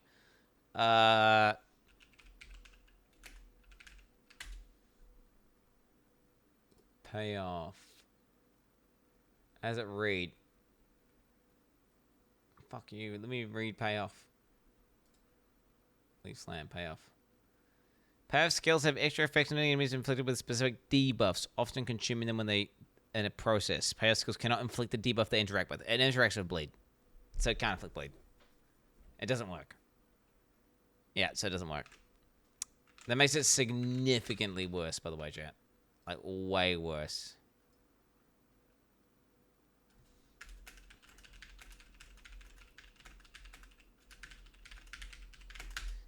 So that means basically what that means, chat, is you hit that guy, it does an AoE, it kills these guys, they don't AoE. It just means you get additional AoE for clearing. But what it does mean is this, right? You do a big slam attack that hits all these guys, right? They all get like a huge bleed on them, right? Huge bleed. The little guy dies, right? This guy's got less HP. He dies first. Boom, he explodes, which blows up that guy, which blows up that guy, which blows up that guy. Yeah, which blows up that guy, which blows up that guy. And they all do overlapping damage, and then you get insane pack damage, right? What the fuck is this? No, what the hell? Damn. Okay. Seamlessly weaves melee and ranged attacks together using high mobility and powerful counterattacks and skill combinations. It's a playstyle unlike anything that we've had in Path of Exile up to this point. Attempting to make this overview skill guide has proven very challenging. With my previous mercenary hands-on guide, I could simply talk about each skill individually and maybe just note one or two of the interactions that come up. But for the Huntress, it's not so simple. So many of the skills interact with each other in different ways. You can play some pretty simple and organic feeling skill combinations without being quite so overcomplicated, but it's when you start to consider all of the possible interactions and options that you have available to you, quickly things become really complex and really, really interesting. I think it's definitely the most dynamic and engaging playstyle that GGG have released thus far. So here's my overview of the Huntress, Spear, and Buckler skills from my hands-on time at the GGG studios. This guide will be in two parts. Part 1 has skills up to level 5, and Part 2 has the rest. Spears are one-handed only and cannot be dual-wielded. There's definitely a bit of synergy with bucklers, but technically you can just use a normal shield or even no offhand with the Dance with Death keystone. Spears are fundamentally hybrid melee ranged weapons, and they come pre-packaged with both Spear Stab and Spear Throw basic skills. Both of these are decent single target skills and cost 0 mana, so they're fine choices while leveling for some easy boss poking. The devs actually want these to be on the higher end of raw damage compared to other skills because, and this was how it was phrased to me, they don't do anything else, so they might as well deal some damage. Spear Throw can actually consume a Frenzy Charge to create a default attack build, baby, let's go! I'm gonna go stab and Spear Throw build. Small explosion. There's no real reason to do this, but it's a cute little addition. It's mainly because the idea is that every single spear throwing skill can consume a Frenzy Charge for some benefit, so they wanted to keep it consistent even with the basic one. Bucklers, which are the new pure evasion shields, all come paired with the parry skill. This works the same as Raise Shield in that you hold the button down to block incoming attacks, with some key differences. Projectiles can only be blocked with parry if they're fired from within 1 meter of you. After a successful parry block, the enemy is struck for a small amount of damage, they're light stunned, and they gain the parry debuff for 2 seconds. This parry debuff causes them to take 50% more attack damage for that duration, and that's from anything, it doesn't have to be a specific skill, just any attack. But the parry debuff can also be consumed by some specific skills that we'll go into later. As normal, you can parry any regular melee attack or spell, you just cannot parry slams or explosions, or the big red flashy boss abilities, basically. While parrying, you won't evade attacks, but evasion still does do something, it prevents— This looks like a mechanic that's like, oh yeah, this is some shit that you use when you're fucking in campaign, and then it just falls off hard and becomes like not conducive with standard gameplay, because you know you like hold down parry a group of mobs and they'll go and then your character just gets stunned, just dies, just evaporated, right? Or you fucking press a button and you throw a spear and it blows up the whole screen. Not like I fucking parry and then I throw a fucking spear at him, and I don't know, I'm not convinced. The only way this is good is if they've nerfed the shit out of everything that's OP in the game, and then it's viable, which hopefully they've done that. Heavy stun build-up. And on that note, and this is not specific to parry, but just globally across the board, heavy stun is now a fair bit more punishing towards players. That said, evasion scaling and the nature of how you tend to actually parry and then counterattack made this rarely an issue for me after the beginning. I did get heavy stunned a few times, but it rarely caught me by surprise. And long term, it almost started never happening. Unlike other games with parry, there's no timing requirement here. You don't have to get some sort of perfect thing right as a certain part of the attack is happening. You just channel the parry skill, hold it as long as you want until an attack is automatically parried, as long as you're within range of it if it's a projectile, or as long as it was going to hit you if it's a melee attack. Generally speaking, you'll hold the parry skill down, the parry will occur, and then you'll counterattack with some ability to take advantage of the parry debuff. There's no real skill component here outside of just knowing what things you can parry. And since that's consistent in that it's close range projectiles or any attack that's not a slam, basically, it's a pretty easy thing for you to learn over time. My opinion on parry walking away from this was really positive. It's important, fun, and really effective. It looks way better than block. The way it like stuns him and knocks him down and shit makes it look way better than block. It looks like block except on roids. Like, oh yeah, it's block, bro, and it works like block. And on top of that, when it hits him, it fucking stuns him and knocks him down on the ground. And then also supercharges your attack. So yeah, they must be doing some crazy shit to block. I'm thinking they're gonna change block massively, right? We're gonna see they're about to do a patch. The patch notes are about to come out, and block's about to do some crazy shit. Like every time you block, it sends out like a shockwave, which fucking AoEs people down, or like you can invest into stuff. Which there's gonna be something like you can there'll be some new ability like as you're blocking, it builds up a meter, and then as you let go of the block, it fucking sends out a giant shockwave based on the amount of damage you've blocked and stuff like this, right? Every time you block, it's like building up your shield, and your shield eventually glows in energy and it explodes and sends out a fucking beam of energy, which fucking deletes anything in the game. I mean, I could think of a million different types of things you could do with that. Downright embarrass some of the bosses, where you just kind of like chain parry them with follow-up attacks, and they feel like they can't really do anything to you a lot of the time. But then at other times, there are some bosses that mostly only do slam. Well, parry does this. There's no way you can't. The thing is, parry is just an objectively better block in every way currently. So there's no way they can leave block as it currently stands.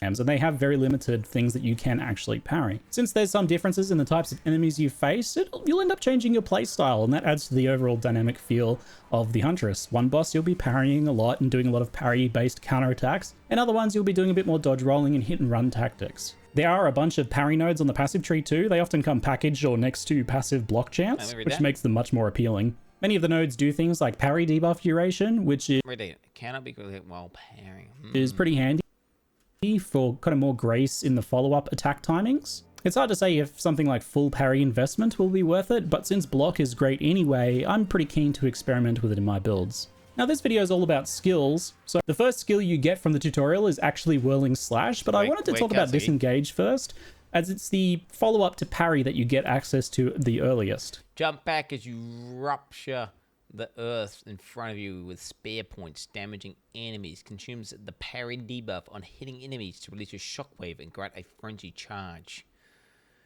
The skill can be used while using other skills and causes strikes and projectiles to miss you while jumping. Oh, that's like iframing. The skill cannot be ancestally boosted. Wait. You can't iframe red attacks, right? Just strikes. No, it's just strikes and projectiles. Okay, so it's like a block, kind of. Oh, come on. It's Ziggy. Why are you putting it up there where no one can read it, bro? You just can't win here, can you, Chad? I've moved my fucking camera around like 20 times.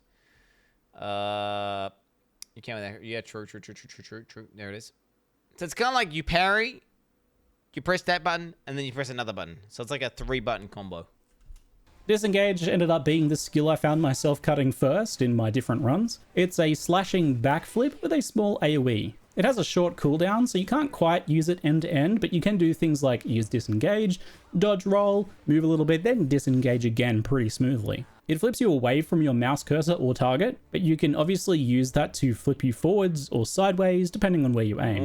It seems to work similarly to dodge overall, and it can be used to animation cancel too from other attacks, could be used while using other attacks. And it also does avoid damage. It guarantees strikes and projectiles miss you while you're flipping.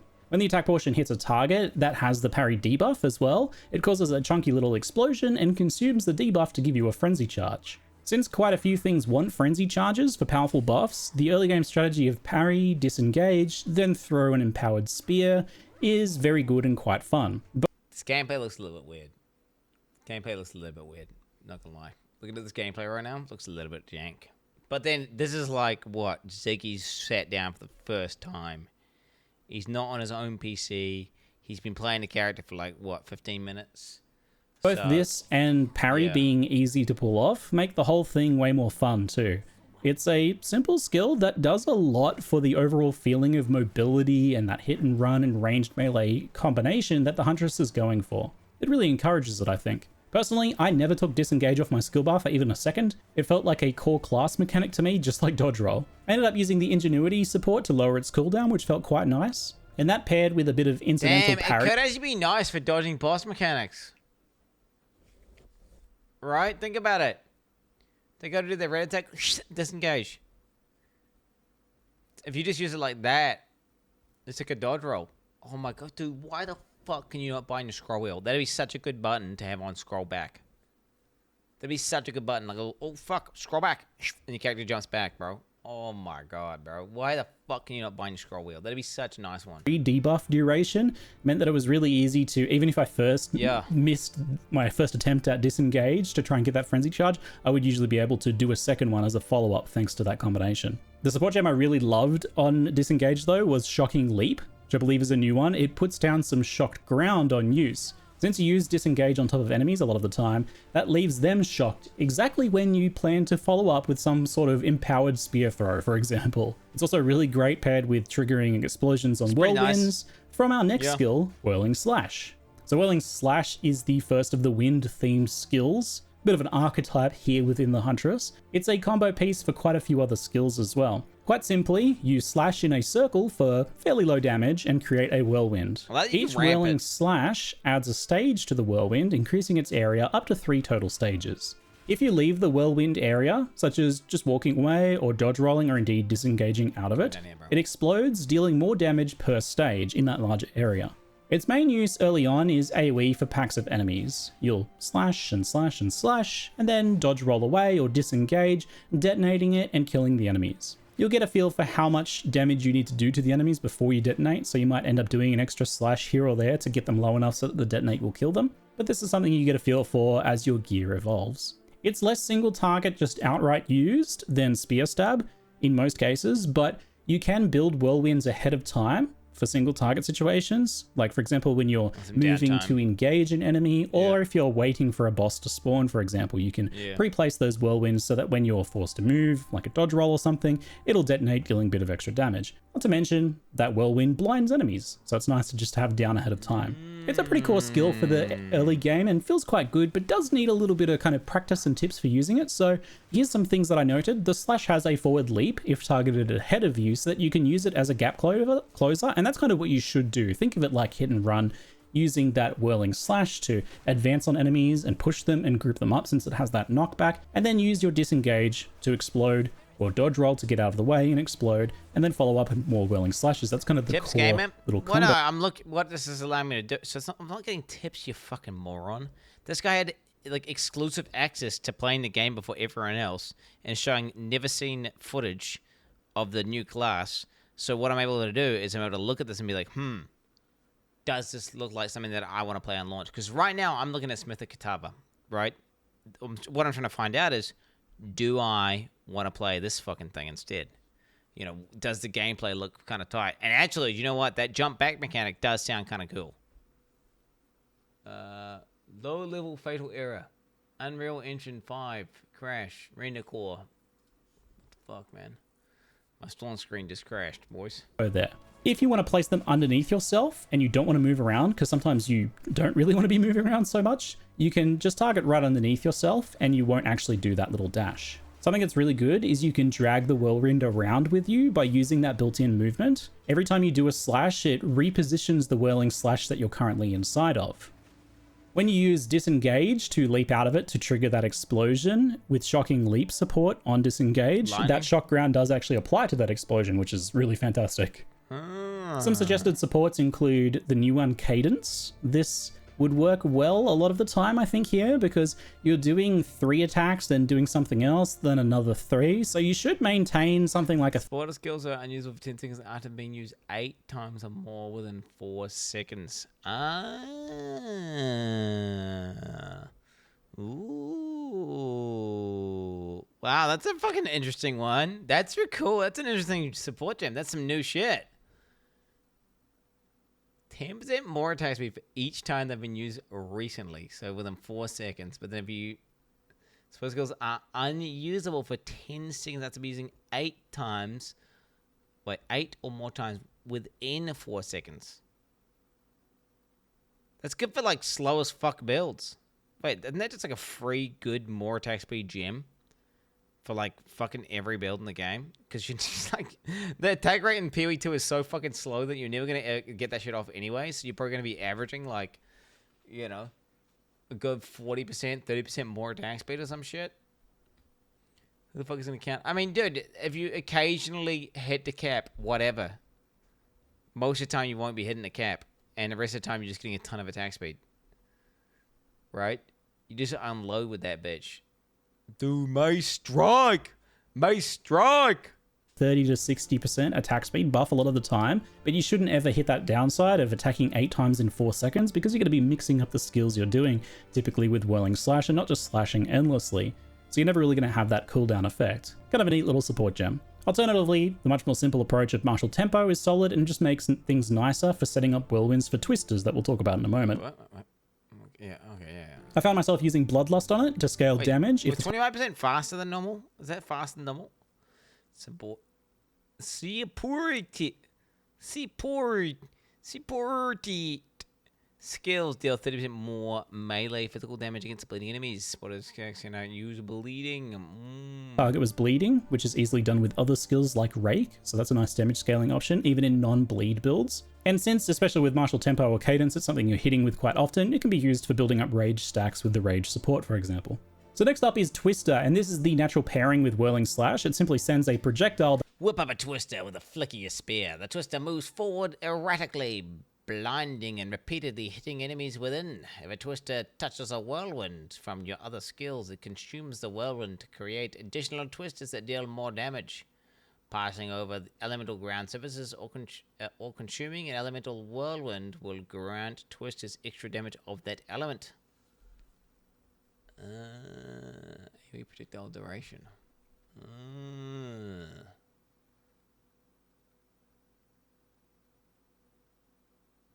That's kind of confusing. Wait. Okay, so this is a... Okay. Alright. Okay, what the fuck? Okay, AoE projectile duration. Attack. So you're whipping up a Twister with a flick of your spear. Okay, so that's what he's hitting with. Consumes... Okay. Alright. Dude, yeah, I'm just reading this, bro. I'm just reading this. I mean, it's... Yeah. Interesting. If a Twister touches a whirlwind... The issue is I don't know what the fucking whirlwind is, bro.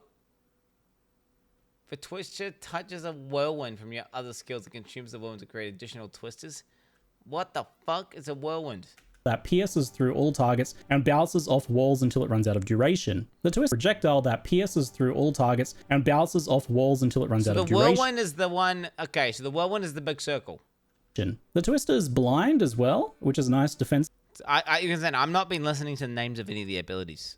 So it's one of these things where...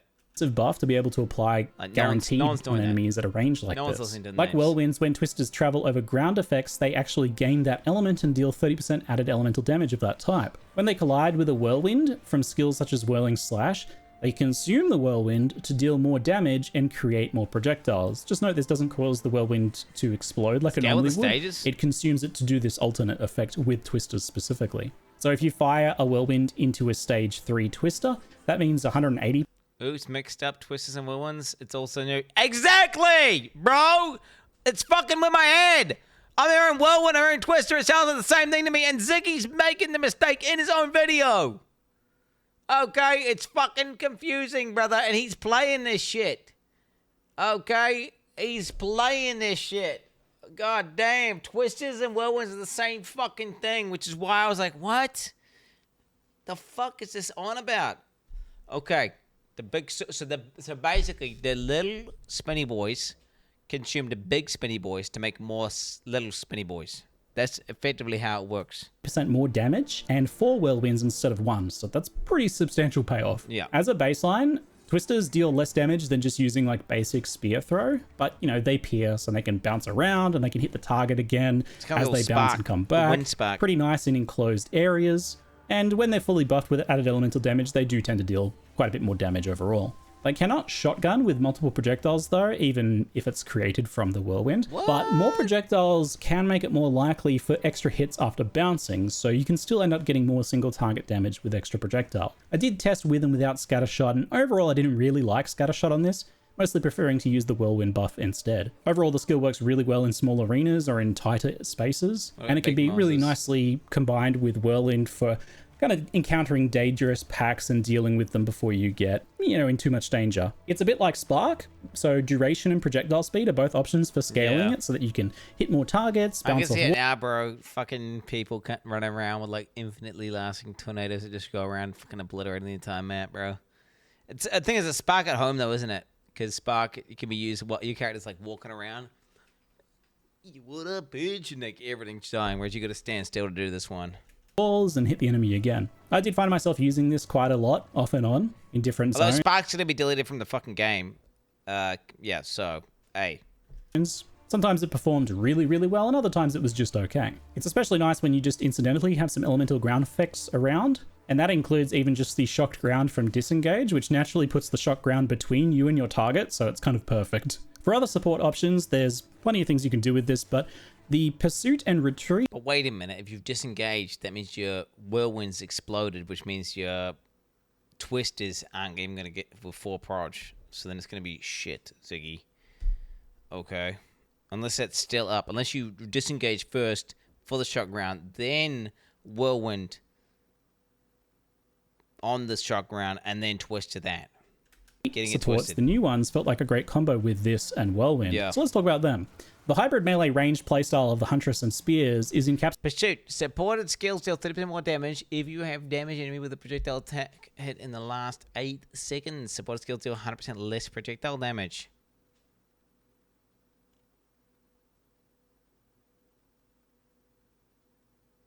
Supported skills deal 30% more damage. Wait, more melee damage if you have damaged enemy with a projectile attack in the last. Supported skills deal 100% less projectile damage. Okay, so you just so it's just melee damage, but you have to hit cunts with proj. Repeat. Supporter skills deal no melee damage. Supporter skills deal 25% more projectile damage if you have damaged an enemy with a melee in the last 8 seconds. Oh shit, what the fuck? Okay. Okay. But cannot themselves deal so what the fuck kind of abilities are these? What the fuck kind of abilities are they? What are these designed for special abilities that are both like... Why the fuck would the projectile ability be doing melee damage in the first place? It's a fucking projectile tag. The fuck? The sacrifice... is it patch notes time? That's not patch notes. It's just Cocarnage tweeting, you dumb bitch. We can see it's Cocarnage. The hell out of here, bozos. In a brand new pair of support gems here, which kind of naturally go together. Pursuit makes the linked melee attack deal 30% more melee damage if you damage an enemy with a projectile attack in the last 8 seconds. And conversely, Retreat is the opposite. 25% more projectile damage if you've damaged an enemy. Wait, I don't get it. Why do they have to add these tags on the gems? Is there gems that are both projectile and melee? Oh! Molten cock-ass, maybe. No, that's just pure projectile. It doesn't even have melee tag. There must be new abilities in the game. There must be new abilities in the game. That's all I can tell you. There must be more new abilities. With a melee hit in the last 8 seconds. They have to have added new abilities into the game that we have not seen yet. So. You get what they're going for here. It's pretty obvious. Yeah. Both have an additional restriction though, preventing the linked skills from doing the other type of damage. This is likely just to prevent issues with like hybrid skills, like Monk's Falling Thunder, for example, that have both a melee and projectile component.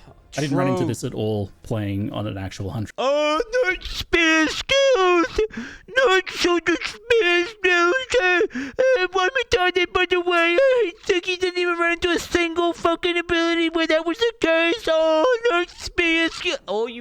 running fucking cougar ass bozos.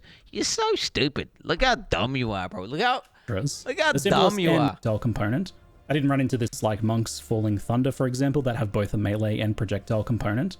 I didn't run into this at all playing on an actual Huntress. The simplest and most obvious pairing here is just Whirling Slash and Twister, right? So fucking stupid. These fucking bozos. We hadn't seen a single example of this, and you're just like saying, all spear skills, by the way. So dumb. You're so dumb. They combo together. You think you know shit, but you don't, and you just act so confident. You were all lambasting me there. Okay, the whole chat was like, huh, no spear skills 2 seconds ago. And then Ziggy's like, oh yeah, by the way, none of these are on spear skills. It's just specifically for niche abilities. Right, specifically for niche. Oh my, it's just so stupid. Together nicely, they're melee and range. Let that be a lesson. If you were one of those guys who was all spamming at me for asking that question, just think back, man, I am dumb. Because you are. Because you need to go get taken. What's happening is you think you're smarter than you are. Right? It's emboldening you to act like a fucking overconfident moron. People hate this attribute. It's annoying. It's annoying. Ask more questions. Okay? Learn things. Don't just make assumptions about everything. But that said, the 8 seconds is pretty long, and you can even activate Retreat pretty easily by just using on mobility skills like Thunder Asleep or Disengage. Okay, did I make an assumption? No, I asked a question. And then what did you do? And he immediately made like a bunch of assumptions, and you were wrong. You were proven wrong like 2 seconds later. Literally, I unpaused the video, and then it was all those guys that were going, call me an idiot, were just immediately proven wrong by Ziggy saying, oh yeah, I didn't run to it a single time on my entire playthrough on the Huntress. Like, holy fuck. Okay. Thunder Asleep. AoE, melee, slam, lightning, detonator, travel, leap into the air and plunge your spear into the ground at the target location, emitting a lightning charged shockwave. Converts 70% of physical damage to lightning damage. Okay, 212% attack damage. Pretty nice. Damn, it's a fucking leap, bro. Fucking leap. Just leap and do some shit. Damn. Disengage. Jump back as you rupture the earth. Okay, we already read this one. Disengage, you hit the target. That gives you 8 seconds of uptime on your damage scaling for your projectile skill. Very nice. The next skill on that first tier of those level 1 gems is Explosive Spear, and this is one of my favorite. Hurl a payload spear that pierces through enemies and lodges in terrain where it lands. The spear will explode at the end of its detonation time, or if detonated. Ooh, if detonated. Consumes a friendly charge if you have 1 to explode immediately, dealing more damage in a cross-shaped area, creating ignited ground. How much fucking more damage? Wait, what the fuck? How the fuck much more damage? How do we know how much more? Dealing more damage? Anyone in chat want to just tell me, like, you're a fucking idiot! It's more damage! It throws a low damage spear that detonates after 2.5 seconds to deal a powerful fire damage explosion. Now, you can only have 1 active spear at a time, and you have to wait for it to detonate before you throw another one, otherwise you'll override it and it'll never detonate. So there's some level of self-control that you need to apply here. That said, consuming a frenzy charge causes it to detonate instantly, leaving behind burning ground. Explosive Spear's explosion, whether it's with frenzy charge or after the delay, acts as a detonator, meaning that fucking shit looks trash, dog. That shit looks fucking trash. It almost would be better if it just like was only usable if it consumes a frenzy charge. Otherwise, it's unusable, like a reactive ability, you know, like fucking hell. That it can detonate other skills that we'll see later on, like Stormlance or Rapid Assault's Stark But you could just use it like that, right? Explosive Spear overall is very satisfying and effective. The limit on active spears and the longer detonation time actually means that you weave it in between your other skills and combine it opportunistically. Whenever you find a parry opportunity, you can disengage to make a frenzy charge. Ziggy, Explosive Spear. How do you play the game like that, Ziggy? We just spam one button, okay, bro? For that burning ground and some nice damage, and then follow up with Whirling Slash or Twisters to empower them with that added fire damage. There ain't enough support gems in the game to weave multiple spears. Most builds, I think, will use this for at least a while in Act 1. It's just a good leveling skill for that early portion of the game, if nothing else. But that said, it's definitely got core skill potential, and it was one of the main skills I ended up using in the elemental build that I fell into, combined with Stormlance. For supports, you've got your obvious choices like Fire Imbuement and Primal Armament. concentrated effect or magnified effect if you want more area of effect, for example. And you can do things with persistence or despoiler for burning ground duration, of course, if you're using it mostly to buff your whirlwinds or twisters. The gem I liked the most, though, was Overabundance, which is +1 charge and 50% less duration. The duration doesn't actually affect the detonation time, which would obviously probably be a good thing, but that's okay. The extra charge, though, is excellent. It means you can throw 2 down and have 2 explosions for a bit more coverage, and it makes it a little bit easier to not accidentally override yourself and still get those. But wait, that does nothing, though. It's a dead support if you're using it after a parry. Explosions for detonating. The only thing that is affected by the less duration is the burning ground, so it's not as good for applying that effect, but there's plenty of other ways to do that if you're playing some kind of wind build and need ground effects. On to the level 3 skill gems. We'll start off with lightning. What do we get? Converts 80%. Wait. Throw a single copy of your spear. When it hits an enemy, it bursts, firing secondary lightning bolts of projectiles at multiple other enemies with a large area around it. Consumes a friendly charge, if possible, to cause the main spear to split into multiple copies on impact, each of which then burst. Damn. So you go on parry. Fucking press that button, dude. Converts 80% physical damage, lightning damage, 100% more chance of shock. Projectiles can split from hitting terrain. Spear cannot pierce, fork, chain, or return. Modifiers to the number of projectiles fired only affect the maximum number of bolt projectiles. Why do I feel like this is the ability in PoE 1? That's split shot, but with spears instead, and then it consumes frenzy charge? Or is it LS? No, wait. What's LS? No.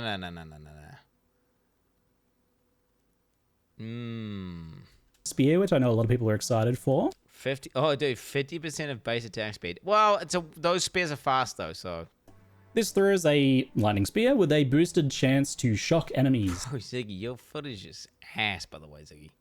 The spear itself. What fucking did they let you record on at the GGG offices, bro? Were you playing on a fucking laptop? Lightning spear, AoE projectile lightning. So a single copy of spear when. Itself cannot pierce, fork, or chain, or really do anything, but when it hits a target or a wall, it splits lightning bolts to enemies in a large area. Adding more projectiles doesn't affect that core spear, which is a running theme for these spear throws, but it does affect the split lightning bolts themselves, which are projectiles. It reminds me of the special shield throw gameplay. You kind of have to throw this proj out, and then as it goes out, you know, if you miss, it does fuck all. But if you hit, it goes boom. The frenzied charge adds more splits and more damage overall, turning it into a bit of a clear speed beast. The splits have full lightning conversion as well, and even more chance to shock too, so particularly good for shocking there. It should be quite nice with barrage, but I didn't really get much of a chance to test that. And the innovate support is obviously a pretty good choice here to gain lightning damage and killing shocked enemies. To me, this felt less useful for leveling, though, than other options that I had access to, but I can definitely see this being a clear speed machine at endgame, especially if you can keep a steady supply of frenzy charges going for those empowered splits. Yeah. Fangs of Frost is next up. That does seem like the play, right? That ability, just perma frenzy charge passive generation, just fucking heffing spears out, like while you're on a rower, chaining to everything, just obliterating the screen. Yeah. I mean, that'd be pretty potent. Fangs of Frost. Perform an extended icy stab that exploits enemies who are already off balance. Hitting a parried enemy target consumes the debuff to cause a nova of frost and leave chilled ground. 60% of physical damage is cold damage, 14 to melee strike range, 50% more freeze buildup, 115 attack damage only.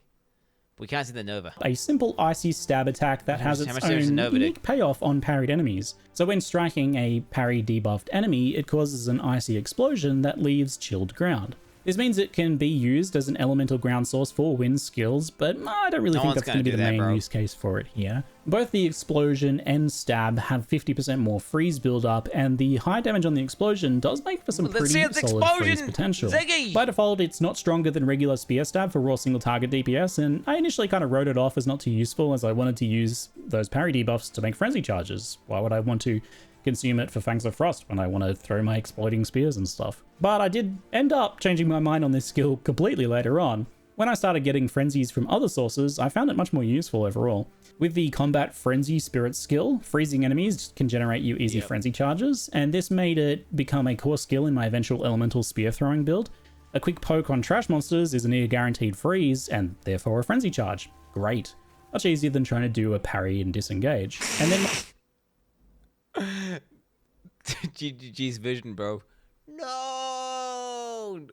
He's not even out of the campaign and he's already completely disregarded the parry mechanic. when you do use parry for a tougher enemy, you can follow up with the Fangs of Frost for an even more higher chance of getting that freeze. And with decent supports like Cold Infusion and Pursuit, for example, it became a pretty solid high damage and satisfying melee skill to weave in on an otherwise ranged playstyle that I was messing with. The next skill is Spear. It's just not the type of game, is it, to just fucking play reactively like that. That's what I learned playing retaliation skills on PoE1. It's just not the game to sit there and let things hit you. Like, you're supposed to be blowing shit up. Field, which is a slightly unusual one. Spear field. All right, sustained. Okay, stab the ground, causing multiple spears to burst out of the ground and in front of you in a large area. The spears remain for a duration or explode when enemies touch them, damaging and maiming them. It creates one spear per 0.2 meters of radius. Oh, that's interesting. That's interesting. So the more radius you get, the more spears you get. That's interesting. Spears emerge within a 4.3 meter length cone. Spear duration is 5 seconds. Maximum 70 spears? 70? Huh? As it's created with the skill, the 15% chance to rearm after they're triggered. What? You can rearm them, dude, with the additional... That I initially penned as mostly a utility skill, but I think has some pretty strong potential. With Spearfield, you stab the ground and see many spears emerge from the ground in a cone. These spears will explode when enemies come into contact with them, so either when you summon them into an enemy, or if the enemy walks into them or is pushed into them. The spear explosions maim enemies with additional maim effect, slowing their movement speed considerably. It looks like Perforate 2.0. A decent little chunk of damage. Nothing too crazy for single explosions, but obviously this is something that you can do more with and build up a bit. I did kind of write this one off initially, but then when I tried it again much later on, and again on a second run, I was focusing more on like a Bleed Fizz character, it did start to blow me away a little bit. You get a spear every 0.2 meters of space, so the way this skill works is more... Well, it looks satisfying because you spam it to attack the guy in front of you, and then when some new mob comes on the screen to fuck you up, there's all the additional spears just sitting there, right? And then it just kills the guy who ran in, right? Equals more spears, but they don't cluster tighter if you use something like Concentrated Effect, for example. It has a maximum of 70 spears total, and they seem to start replacing after about 3 uses of the skill. Unless you've got like double the AoE, then it'd be 2. I mean, think about it, right? The more AoE you have, the faster you can hit 70, right? So although the amount of spears you get per 0.2 meters of space is fixed, you... Wait, what about deliberately reducing your AoE to just like this? You know, and then just fucking getting a touch of attack rate. And they explode repeatedly, and then you just fucking... Then again, would that even work? It'd be better just replace... Nah, you wait. No, you better just spamming attack and just replacing them, and then the ones that hit. Technically speaking, do you know what what's it gonna be super OP against, chat? What's it gonna be super OP? No, making it small as shit. What's it gonna be good against? No, chat. Who knows? Big bosses. Exactly. That's what's it's gonna fucking own big bosses. It's gonna do broken damage to big bosses. Can stack the spear fields on top of each other. So you can stack 3 on top of each other and get quite a bit more damage clustered for where a boss is going to be walking through, for example. So a bit of a hypothetical here. This is just some theory crafting. With Concentrated Effect, you may be able to stack more and deal more damage in the same location, because maybe you are getting less AoE, which means less spears are being kind of put down per use of the skill. So that means maybe you could do 4 or 5 spear fields on top of each other. Yeah, Ziggy though. Ziggy. That's only for burst. It doesn't work if you're spamming. It does nothing. It just actually just lowers damage on big bosses. Because I thought about that immediately, and then I realized actually it's not a good single target. You know, or you just... Because the ones that are going to be hitting are going to explode immediately, and then presuming it replaces the oldest ones, which haven't exploded, they're not going to explode anyway, so it doesn't matter. Spam them into the boss, deleting them as they spawn. Still, Concentrated Effect would be very good there for that. Quality is quite interesting in this as well. It has a chance for hazards to rearm. Unless she's saying it won't replace the oldest ones. I'm assuming it does replace the oldest ones. I did see this kind of hazard keyword elsewhere on the passive skill tree, for example, which it's basically any that like comedy zone? damage dealing effect that's left behind from a skill. So basically this and Frost Wall. There's new passives in the Huntress area that affect hazards in various ways, such as Rearm Chance, and Rearm Chance for something like this is just a direct damage multiplier. His spears did 0 damage, bro. 15% chance to rearm is 15% more damage. It's effective against larger enemies and very effective against enemies that move around or chase you. I kind of wondered if you could use knockback from the spears to push enemies into more spears. So some knockback on the skill itself or globally perhaps. It would probably take some investment, but could be interesting to look at. I actually think this is a super strong skill against the right types of enemies and built around correctly. In addition to providing some decent utility for slowing enemies down in ranged or bleed builds. Keep in mind that Like this would be like Giga Strong versus Doriani, for example. a moving enemy gains bonus bleed damage, and if they're walking slower, they spend more time overall walking to get where they want to be. Speaking of bleed builds, the next skill is Rake, the last of the level 3 skills, and this is a bleed theme. Oh, we can read it. Dash towards enemy, forming a lash slash inflicting bleeding on all enemy structures. It's just guaranteed bleed chance. 0.4 total attack time, 0.2 melee strike rate, 100% more magnitude of bleeding inflicted. So it's multiplicative, it's not additive with other sources of magnitude. Deals up to 100% more damage based on the distance traveled. Inflicts bleeding on hit. 61%. But this doubled. But it's on a one-handed fucking spear. But then wait, you get 100% more based on the different trail. So then we say it's doubled again. So wait, we're going to say 61 times 2 times 2 times 2.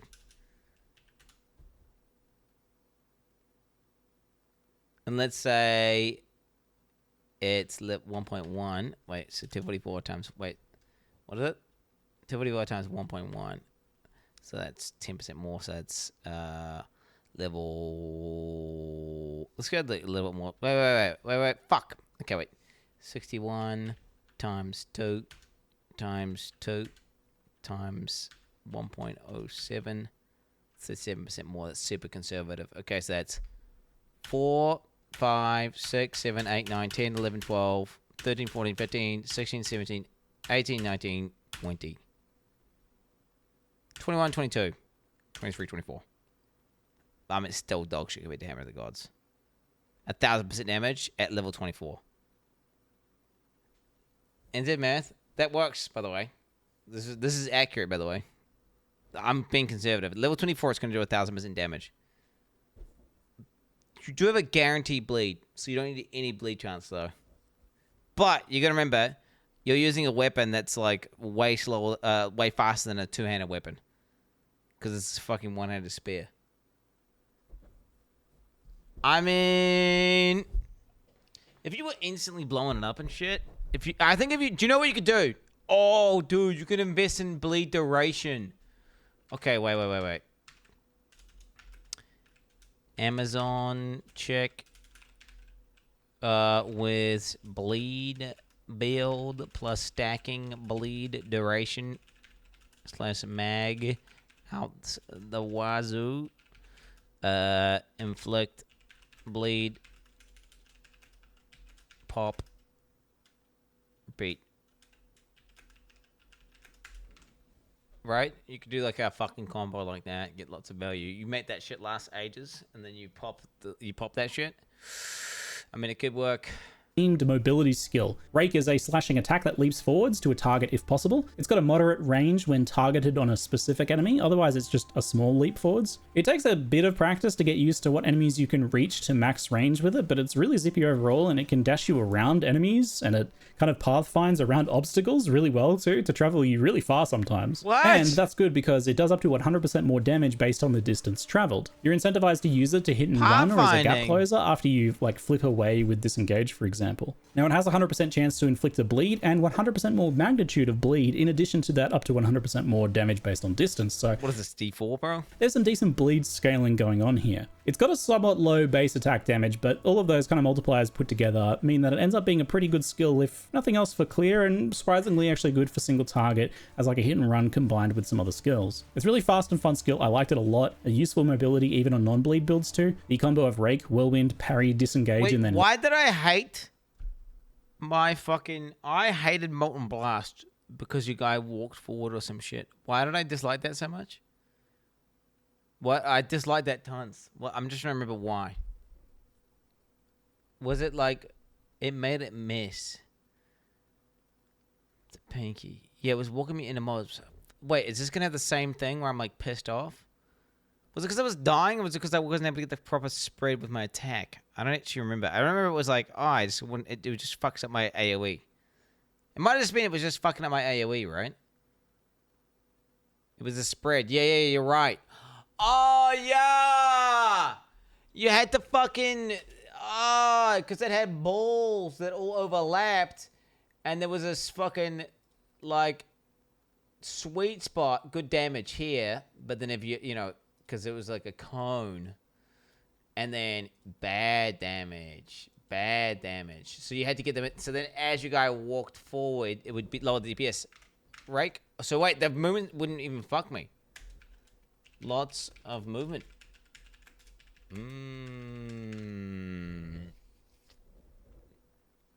Yeah. No, it was. It was, chat. Molten Strike, so your character would constantly move forward, and as you move forward, well, your enemy you're trying to hit would fall out of the shotgun range, and then because it falls out of the shotgun range, you do no damage. So you'd have to, like, attack, walk back. Attack, walk back, and it sucked. Rake again, just kind of like that dash in, flip back combo. It was really fun. Obviously, brutality, heft, and deep cuts are going to be there for bleed damage. Cadence and martial tempo if you want to use it more for speed and maneuverability. And I actually stumbled upon Stomping Ground as a support for this, which is really fun. Rake moves so fast and there's kind of a lot of steps, so Stomping Ground adds a bunch of hits to make Rake a better single target and clear skill at the same time. You just Whatever. No shot that does damage. It would be a Stomping Ground build, then it wouldn't even be a fucking Rake build at that point.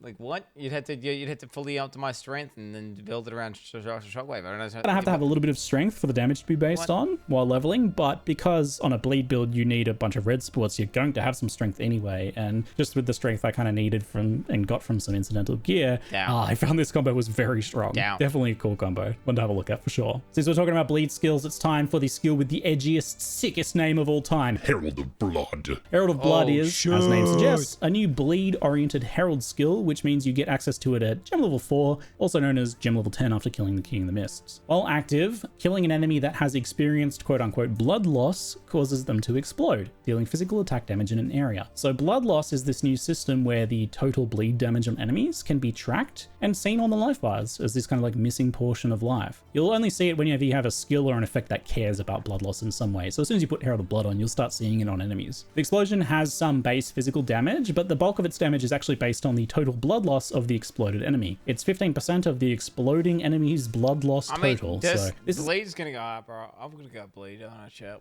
We gotta bleed it up. Double jet. We gotta bleed it up to the max. an unscalable value, which is typical for effects like this, since it's already effectively has been scaled by your damage in the first place via the actual bleed in the first place. A bit like Plague Bearer from Path of Exile 1 if you're familiar. What this means is that even just 1 point of bleed damage is enough to cause Herald of Blood to explode for a small amount of damage, regardless of whether the enemy actually dies to bleed or another hit or something else, just as long as they experience blood loss at some point, even if they've stopped bleeding entirely. But enemies that have had a lot of blood loss, say primarily dying to like a large bleed from Rake, for example, will cause some very chunky, high damage explosions. As an added bonus, the explosion can aggravate bleed on nearby targets, which makes the bleed deal its bonus damage as if the target was moving. This alongside the explosion should help clear up stragglers and give bleed builds that juicy AoE clear that they desperately need. Although it's an attack and requires a martial weapon, it won't be juicy though. The thing is that made it juicy is because you could proliferate, but you can't proliferate this. So then therefore it's going to give you, it's going to be more like Gladiator pops. Yes, give me like gladiator pops. And activate. It doesn't scale off of your weapon damage, so maybe you can do some clever things with that perhaps. It's pretty satisfying and effective at even leveling a build that's not really focused on bleed, and using Rake for mobility. It was great for AoE clear. You can of course support it as well. Just keep in mind that the blood loss damage is unscalable, so you mostly want to stick to things like magnified effect for extra area or utility supports, I imagine. Now moving on to skill level 5, we'll start with I would just chuck an AoE on that bitch, right? Get it fucking as big as we can, get it so you get the most overlapping explosions possible. Assault.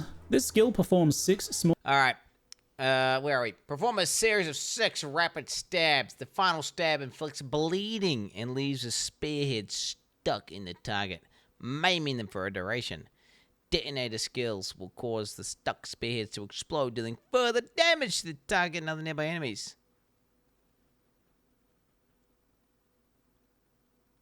Bro, that detonate better do some fucking insane damage. Fucking 36% damage, homie? 36% damage.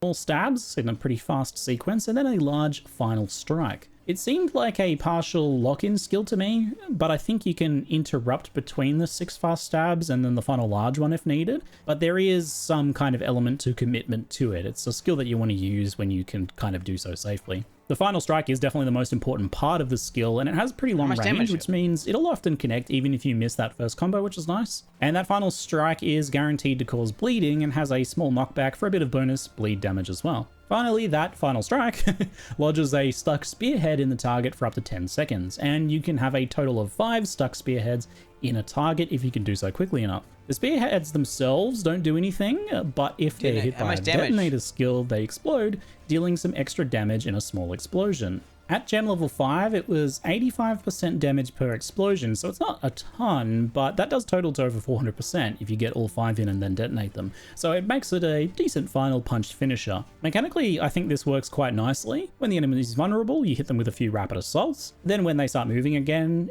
you detonate the spearheads with an explosive spear or a thunderous leap. Depending on your build, you might be throwing detonators anyway, so that extra damage is just bound to happen as a bonus. When you kind of math out the small rapid hits, the big final hit, and then the potential detonations down the line, it does end up being quite good single target. The bleed does, however, seem kind of supplementary here with no real major bonus. Yeah, I was gonna say, the bleed damage looks terrible, but then we haven't seen the numbers in the final hit, so like, I mean, unless the final hit does fucking 15 times as much damage, it's gonna be trash. Or like heavy hit from that. This damage really paused, so he can read it before I'm pausing, so he can either read it. Yeah, he doesn't read it in full. This guy's got mod. Turn it to Hayward. Okay, this guy is got multiple fucking comments. I think this is a permaban.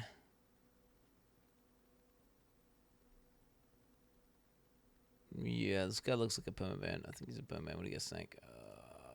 Okay, I'm gonna put the final. Solid fucking final. There we go, dude. Okay. Final strike to give it that extra punch that a bleed really needs. Overall, it's a solid single target skill that'll probably see use in a variety of builds, I expect, especially if they do have a detonator skill kind of already in their gameplay rotation. And of course, don't forget things like detonating arrow, explosive grenades, and explosive shot all exist for weapon swap setups. Next up, Stormlance is another thrown spear skill and one of my other favorites alongside explosive spear, which it happens to pair very nicely with. This skill has got a lot going on, so hold on to your butts. Stormlance sees you throw a spear that pierces... I'm gonna read it because he's gonna dumb it down. Throw an electrified spear that lodges into the ground, periodically zaps nearby enemies with lightning bolts. If the spear is detonated by another skill, it immediately unleashes a volley of bolts and expires. Consumes frenzy charge to fire bolts more frequently for a shorter duration. So it's like a roided out version. Automatically detonate at the end of its duration and create short ground on detonation. Enemies and lodges in the ground, where it then proceeds to intermittently zap nearby enemies with chaining bolts of lightning. You can have 3 active Stormlancers in the ground at any one time zapping away, but you can only throw 1 spear at a time, so Scattershot is out. thankfully, I think, but barrage is an option. The stuck spears are detonatable, but they won't detonate by themselves. If they are hit by a detonator, such as explosive spear's explosion, they'll rapidly fire out 16 bolts near instantly in a larger area before expiring. It's pretty chunky damage, especially with 3 of them stacked in one place and then detonated. But of course, all thrown skills have a frenzy charged version, and Stormlance is no different. When consuming a frenzy charge, Stormlance will fire bolts 4 times faster and detonate itself, causing shocked ground. It's basically 3 skills in one: the basic AoE zaps, detonated mega zaps, and frenzy charge machine gun zaps with shocked ground. And they're all a little bit different in how they function. Frenzy charge detonate is what you want to do, right? Okay. Remind us traders and more stream than... Oh, shut the fuck up, bitch. Pussy. I love this skill and I just kept coming back to it. My primary elemental build on my first run through to the mid-50s or so was Stormlance and Explosive Spear, combined with Frenzy Charge generation from Sniper's Mark for single target, and Combat Frenzy otherwise. I used Electrocute support on this skill to convert the damage from Shock Chance to Electrocute to passively feed me Frenzy Charges, which worked quite well. And that's nice because the empowered version still causes shocked ground anyway, so you're not really missing out on anything there. Just the opportunity cost of using the gem, I suppose. I'd throw 1 or 2 Stormlancers, 1 or 2 explosives with the extra charge support, and then extra Stormlancers. This one seems overpowered. Just fucking stuns the enemies permanently while shocking them, while killing them. I mean, that seems overpowered as fuck. Oh, then just fuck off. No one's holding you here, bro. If you don't want to learn about PoE, get banned for the league launch, pussy. Get the ban for league launch. As the explosives started detonating to keep a continuous rumble of storm fire. And those would just be getting passively empowered as frenzied charges kind of trickled in better and better as I got more and more investment as I went. It's safe to say that Stormlance is a hard recommend from me, based on my first impressions, though I can see Lightning Spear outperforming it on pure clear speed, of course, but this is a nice combined AoE and single target skill. This one seems like it's got better numbers. It seems like its shotgun's way harder single target. Final skill I did want to mention is Barrage. It's not technically a new skill, but it is available here on this line and has been reworked a little bit to have its functionality expanded to include thrown spear attacks in addition to bow attacks. This means that it doesn't work for Twister, which isn't a thrown spear. It's a projectile attack, but you don't actually throw your spear. But it will for the rest of the thrown spears. If you're unfamiliar, Barrage works by you cast a quick spell that gives you a little buff that then empowers your next attack, compatible to have 2 additional repeats, basically. One thing to remember is that it also consumes frenzy charges to add additional Dude, look at this movement on this character, repeats, mate. and that's a good thing, but here in these builds, it may consume the frenzy charges that you intended to empower a spear throw instead, so it's not necessarily all upside there. Let's do a quick rundown on the functionality with the thrown spears as I see it. Explosive Spear is bad with Barrage because of the limited number of active explosive spears being 1 by default or 2 with the support. Either way, if you throw 3, it's kind of wasted. You're better off just not barraging and throwing them separately, most likely. Lightning Spear does seem good with Barrage. You use Barrage as you're moving between packs of enemies to empower it, and then you unleash 3 Lightning Spears to clear a large area. Great. I'm not entirely sure of the interaction with Frenzy Charges on the throw, as there was some inconsistencies here and there that were still being worked on, so we'll have to see where that lands once the developers have finalized those mechanics. Like, I'm not sure if it takes 3 frenzy charges to empower a full barrage, or the vision of the game, mate. He's just speed running around, one-shotting everything, throwing spears while moving. I mean, what the hell? If it's just 1 frenzy charge for the full barrage, obviously the latter would be much stronger there, but we'll have to wait and see how that pans out. Stormlance is a pretty good pairing with this too. With the limit of active Stormlances being 3, you can barrage a set of 3 and then focus on using other skills for some nice front-loaded damage, so pretty good.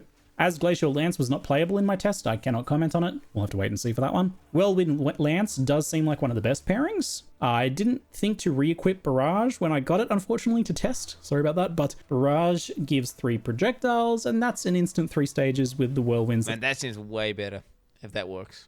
Because, like, instantly capping stages, boom, blowing it up, GG. The Lance creates. That'll be in part 2, so we can look at that then. Overall, Barrage didn't feel mandatory, which I appreciate. I like that it just kind of felt like a potentially good option depending on the skill you're using. I ended up rotating it out for other skills long term, as there was a lot I wanted to use on the Huntress and this. I just jerked off to the spear girl. This looks actually fun as hell. Hey, watching Quinn is the only thing that brings me life joy. Well, fuck you, you banned pussy. You can't hate watch me anymore. Banned for league launch pussy. I hope it was worth it.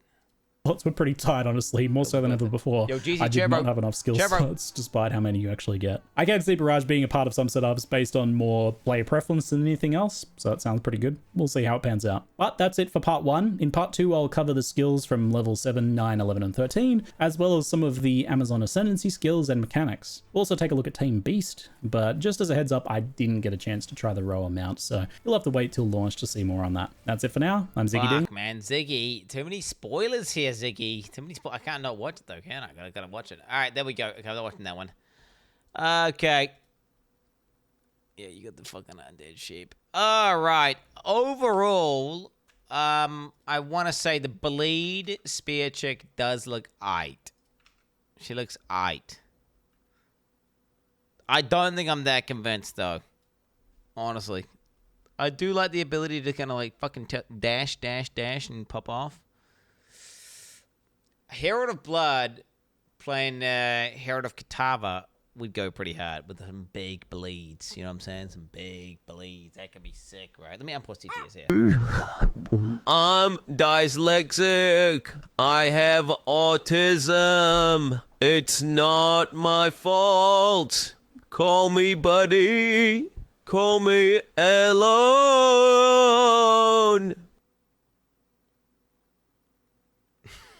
Fat. You can password protect the store, you troglodyte. Yeah, but they can still access Quin, the store. yikes. Not buy stuff from it. It's not about buying. It's not... Who keeps gifting me a sub-chair, brother? Oh my god, dude.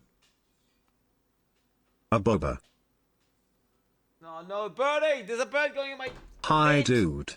Thank you so much for the amazing quality content. Watching you daily has become an integral part of my day. Stay strong, buddy. Best streamer on Twitch. Take care, Mathil. Holy 46 million years. Thank you for stopping playing that absolute dog turd bong. What a trash ass rubbish best friend. 696,969. Hi chat, looking cute today. Where's Passionate? I would move to South Korea and work for free as long as some Korean goddess would bounce her tits in my face. I am Lil Bro. It's all plastic. It's all plastic over there. I know what I said. Alone. Alone. Stop making fun of me. I'm dyslexic. I have autism. It's not my fault. Call me buddy. Call me alone.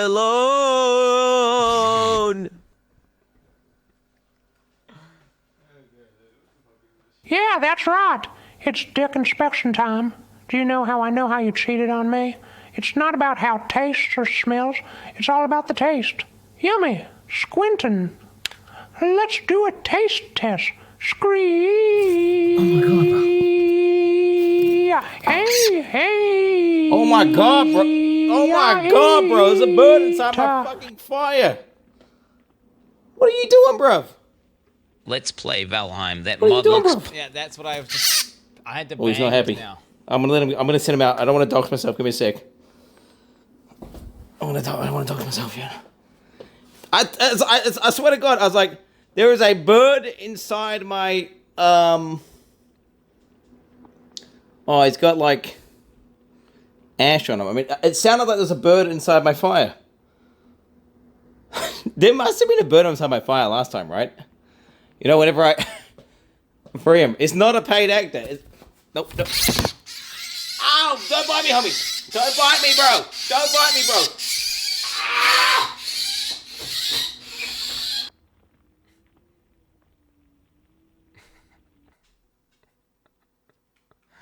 Yep. August. He was just It trying to get in adds there a just lot now. of things to game. It should be fun. No, guide. I want play Terraria Calamity. I don't like mods that add a lot of things to game. It's not even a real update. It's fan-made. That was not a skit. Wait, what do you mean you thought it was a skit? That was not a skit. Quin, What does late strip mean on your Twitch description? Will you be stripping later? It means latest rip, bro. Latest rip. I cannot wait for Quin to get one shot by a rogue Exile hot bleed. Bro, they're gonna be nerfing that. Hi bro, looking thinner and thinner, using a filter, or did you stop drinking 2 gallons of milk a day? No, I don't drink any milk anymore. I'm on a calorie restriction. I'm losing weight, bro. Okay. Classic. Sure, bro. What's with the piss jokes in the fireplace? All this There's no deep piss dive jokes. and fake theory crafting to just click all the bleed nodes and play the same build as always but pretend it's new. Fat lol. What is this? Yeah, boys. Boys. So what will I most likely play on Friday? After that 4 hours deep dive of all the new exciting content? Yep, you guessed it, Bleed. Yep, life-based. Obviously Melee Warrior. Classic, absolute classic, trademarked Quin69's combinatorics. Tomorrow, the plan... Yeah, the plan, boys. The plan is exactly the same. Same trailers, same screenshots, same 5 hours. Talking about stuff I will never try out. No Valheim. Yep, absolutely no Valheim. See ya, boys, tomorrow. Hey. Wow, this guy seems like he knows what he is talking about. I bet he has killed all endgame bosses in this game, right? All in with my sheep on Quin death first day equals. Woo woo. Less than 3. Man, you guys reset a lot. Hey, 76 months of blasting dudes. Dirty Debriac! Don't get it twisted. I told Quin you he cooked. was gonna... Look, this is gonna be a good December. Look. D4 bad. Red ball, good ball, meat ball. Reggie's eating spaghetti night. We're off to a good start here. Let's see if Nintendo can keep up this momentum. That means we're getting a Donkey Kong today, man. Here we go. I told you he was gonna be excited. Which one you guys might not be? It's like a dream. Legends ZA, which is... Why? Oh, I play. Wait a minute. No. No. No.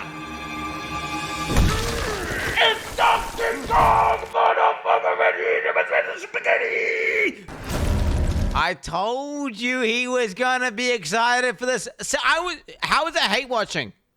I knew it. Whenever I saw this guy, I was like, oh my god, the video donkey guy is gonna freak out when he sees this. Wait, is it Donkey Kong? This time the level goes on you. He Minecraft. No way. No way. Oh, no way. No. That's because I don't even watch this guy's videos. I've watched like 3 of them, bro. Okay, anyway, I'll watch that full video tomorrow. Hey, guys, today was a fucking day, boys. Today was a fucking day and a half, let me tell you. Crazy shit. Ultimately, what I've done is I've established pretty thoroughly that I think I want to likely play the Herald of Kitava. What we need to do is we're going to need to prep. Tomorrow's going to be patch notes. All right, tomorrow's going to be patch notes. It's going to be fucking crazy. Now, am I going to go? Maybe I don't go Herald of Kitava. Maybe I could do the Amazon check because it is the new one. But honestly, after watching Ziggy's video there, not necessarily convinced. Don't necessarily think it is the... Yeah, patch notes in 30 minutes. Doesn't matter. Chat, I'm going to go watch the Minecraft movie.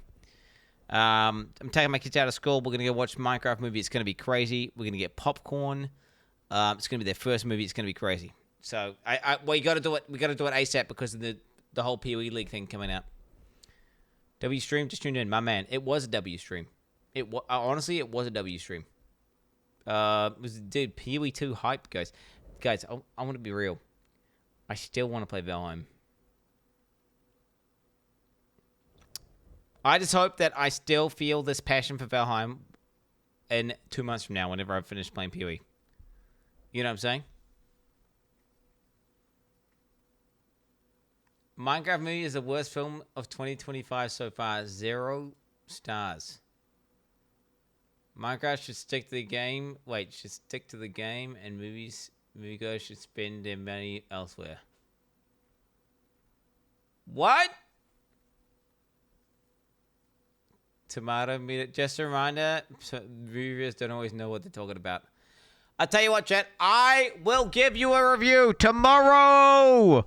Minecraft movie review. Okay? Until next time, boys. Peace the fuck out. Have a good one. Oh, my outro screen is broken, guys. So, yep. There's no outro. Peace the fuck out. Have a good one. And I will see you tomorrow, boys. One day. 20 hours. 47 minutes, boys. We're going to be popping off. We're going to be on rank 1.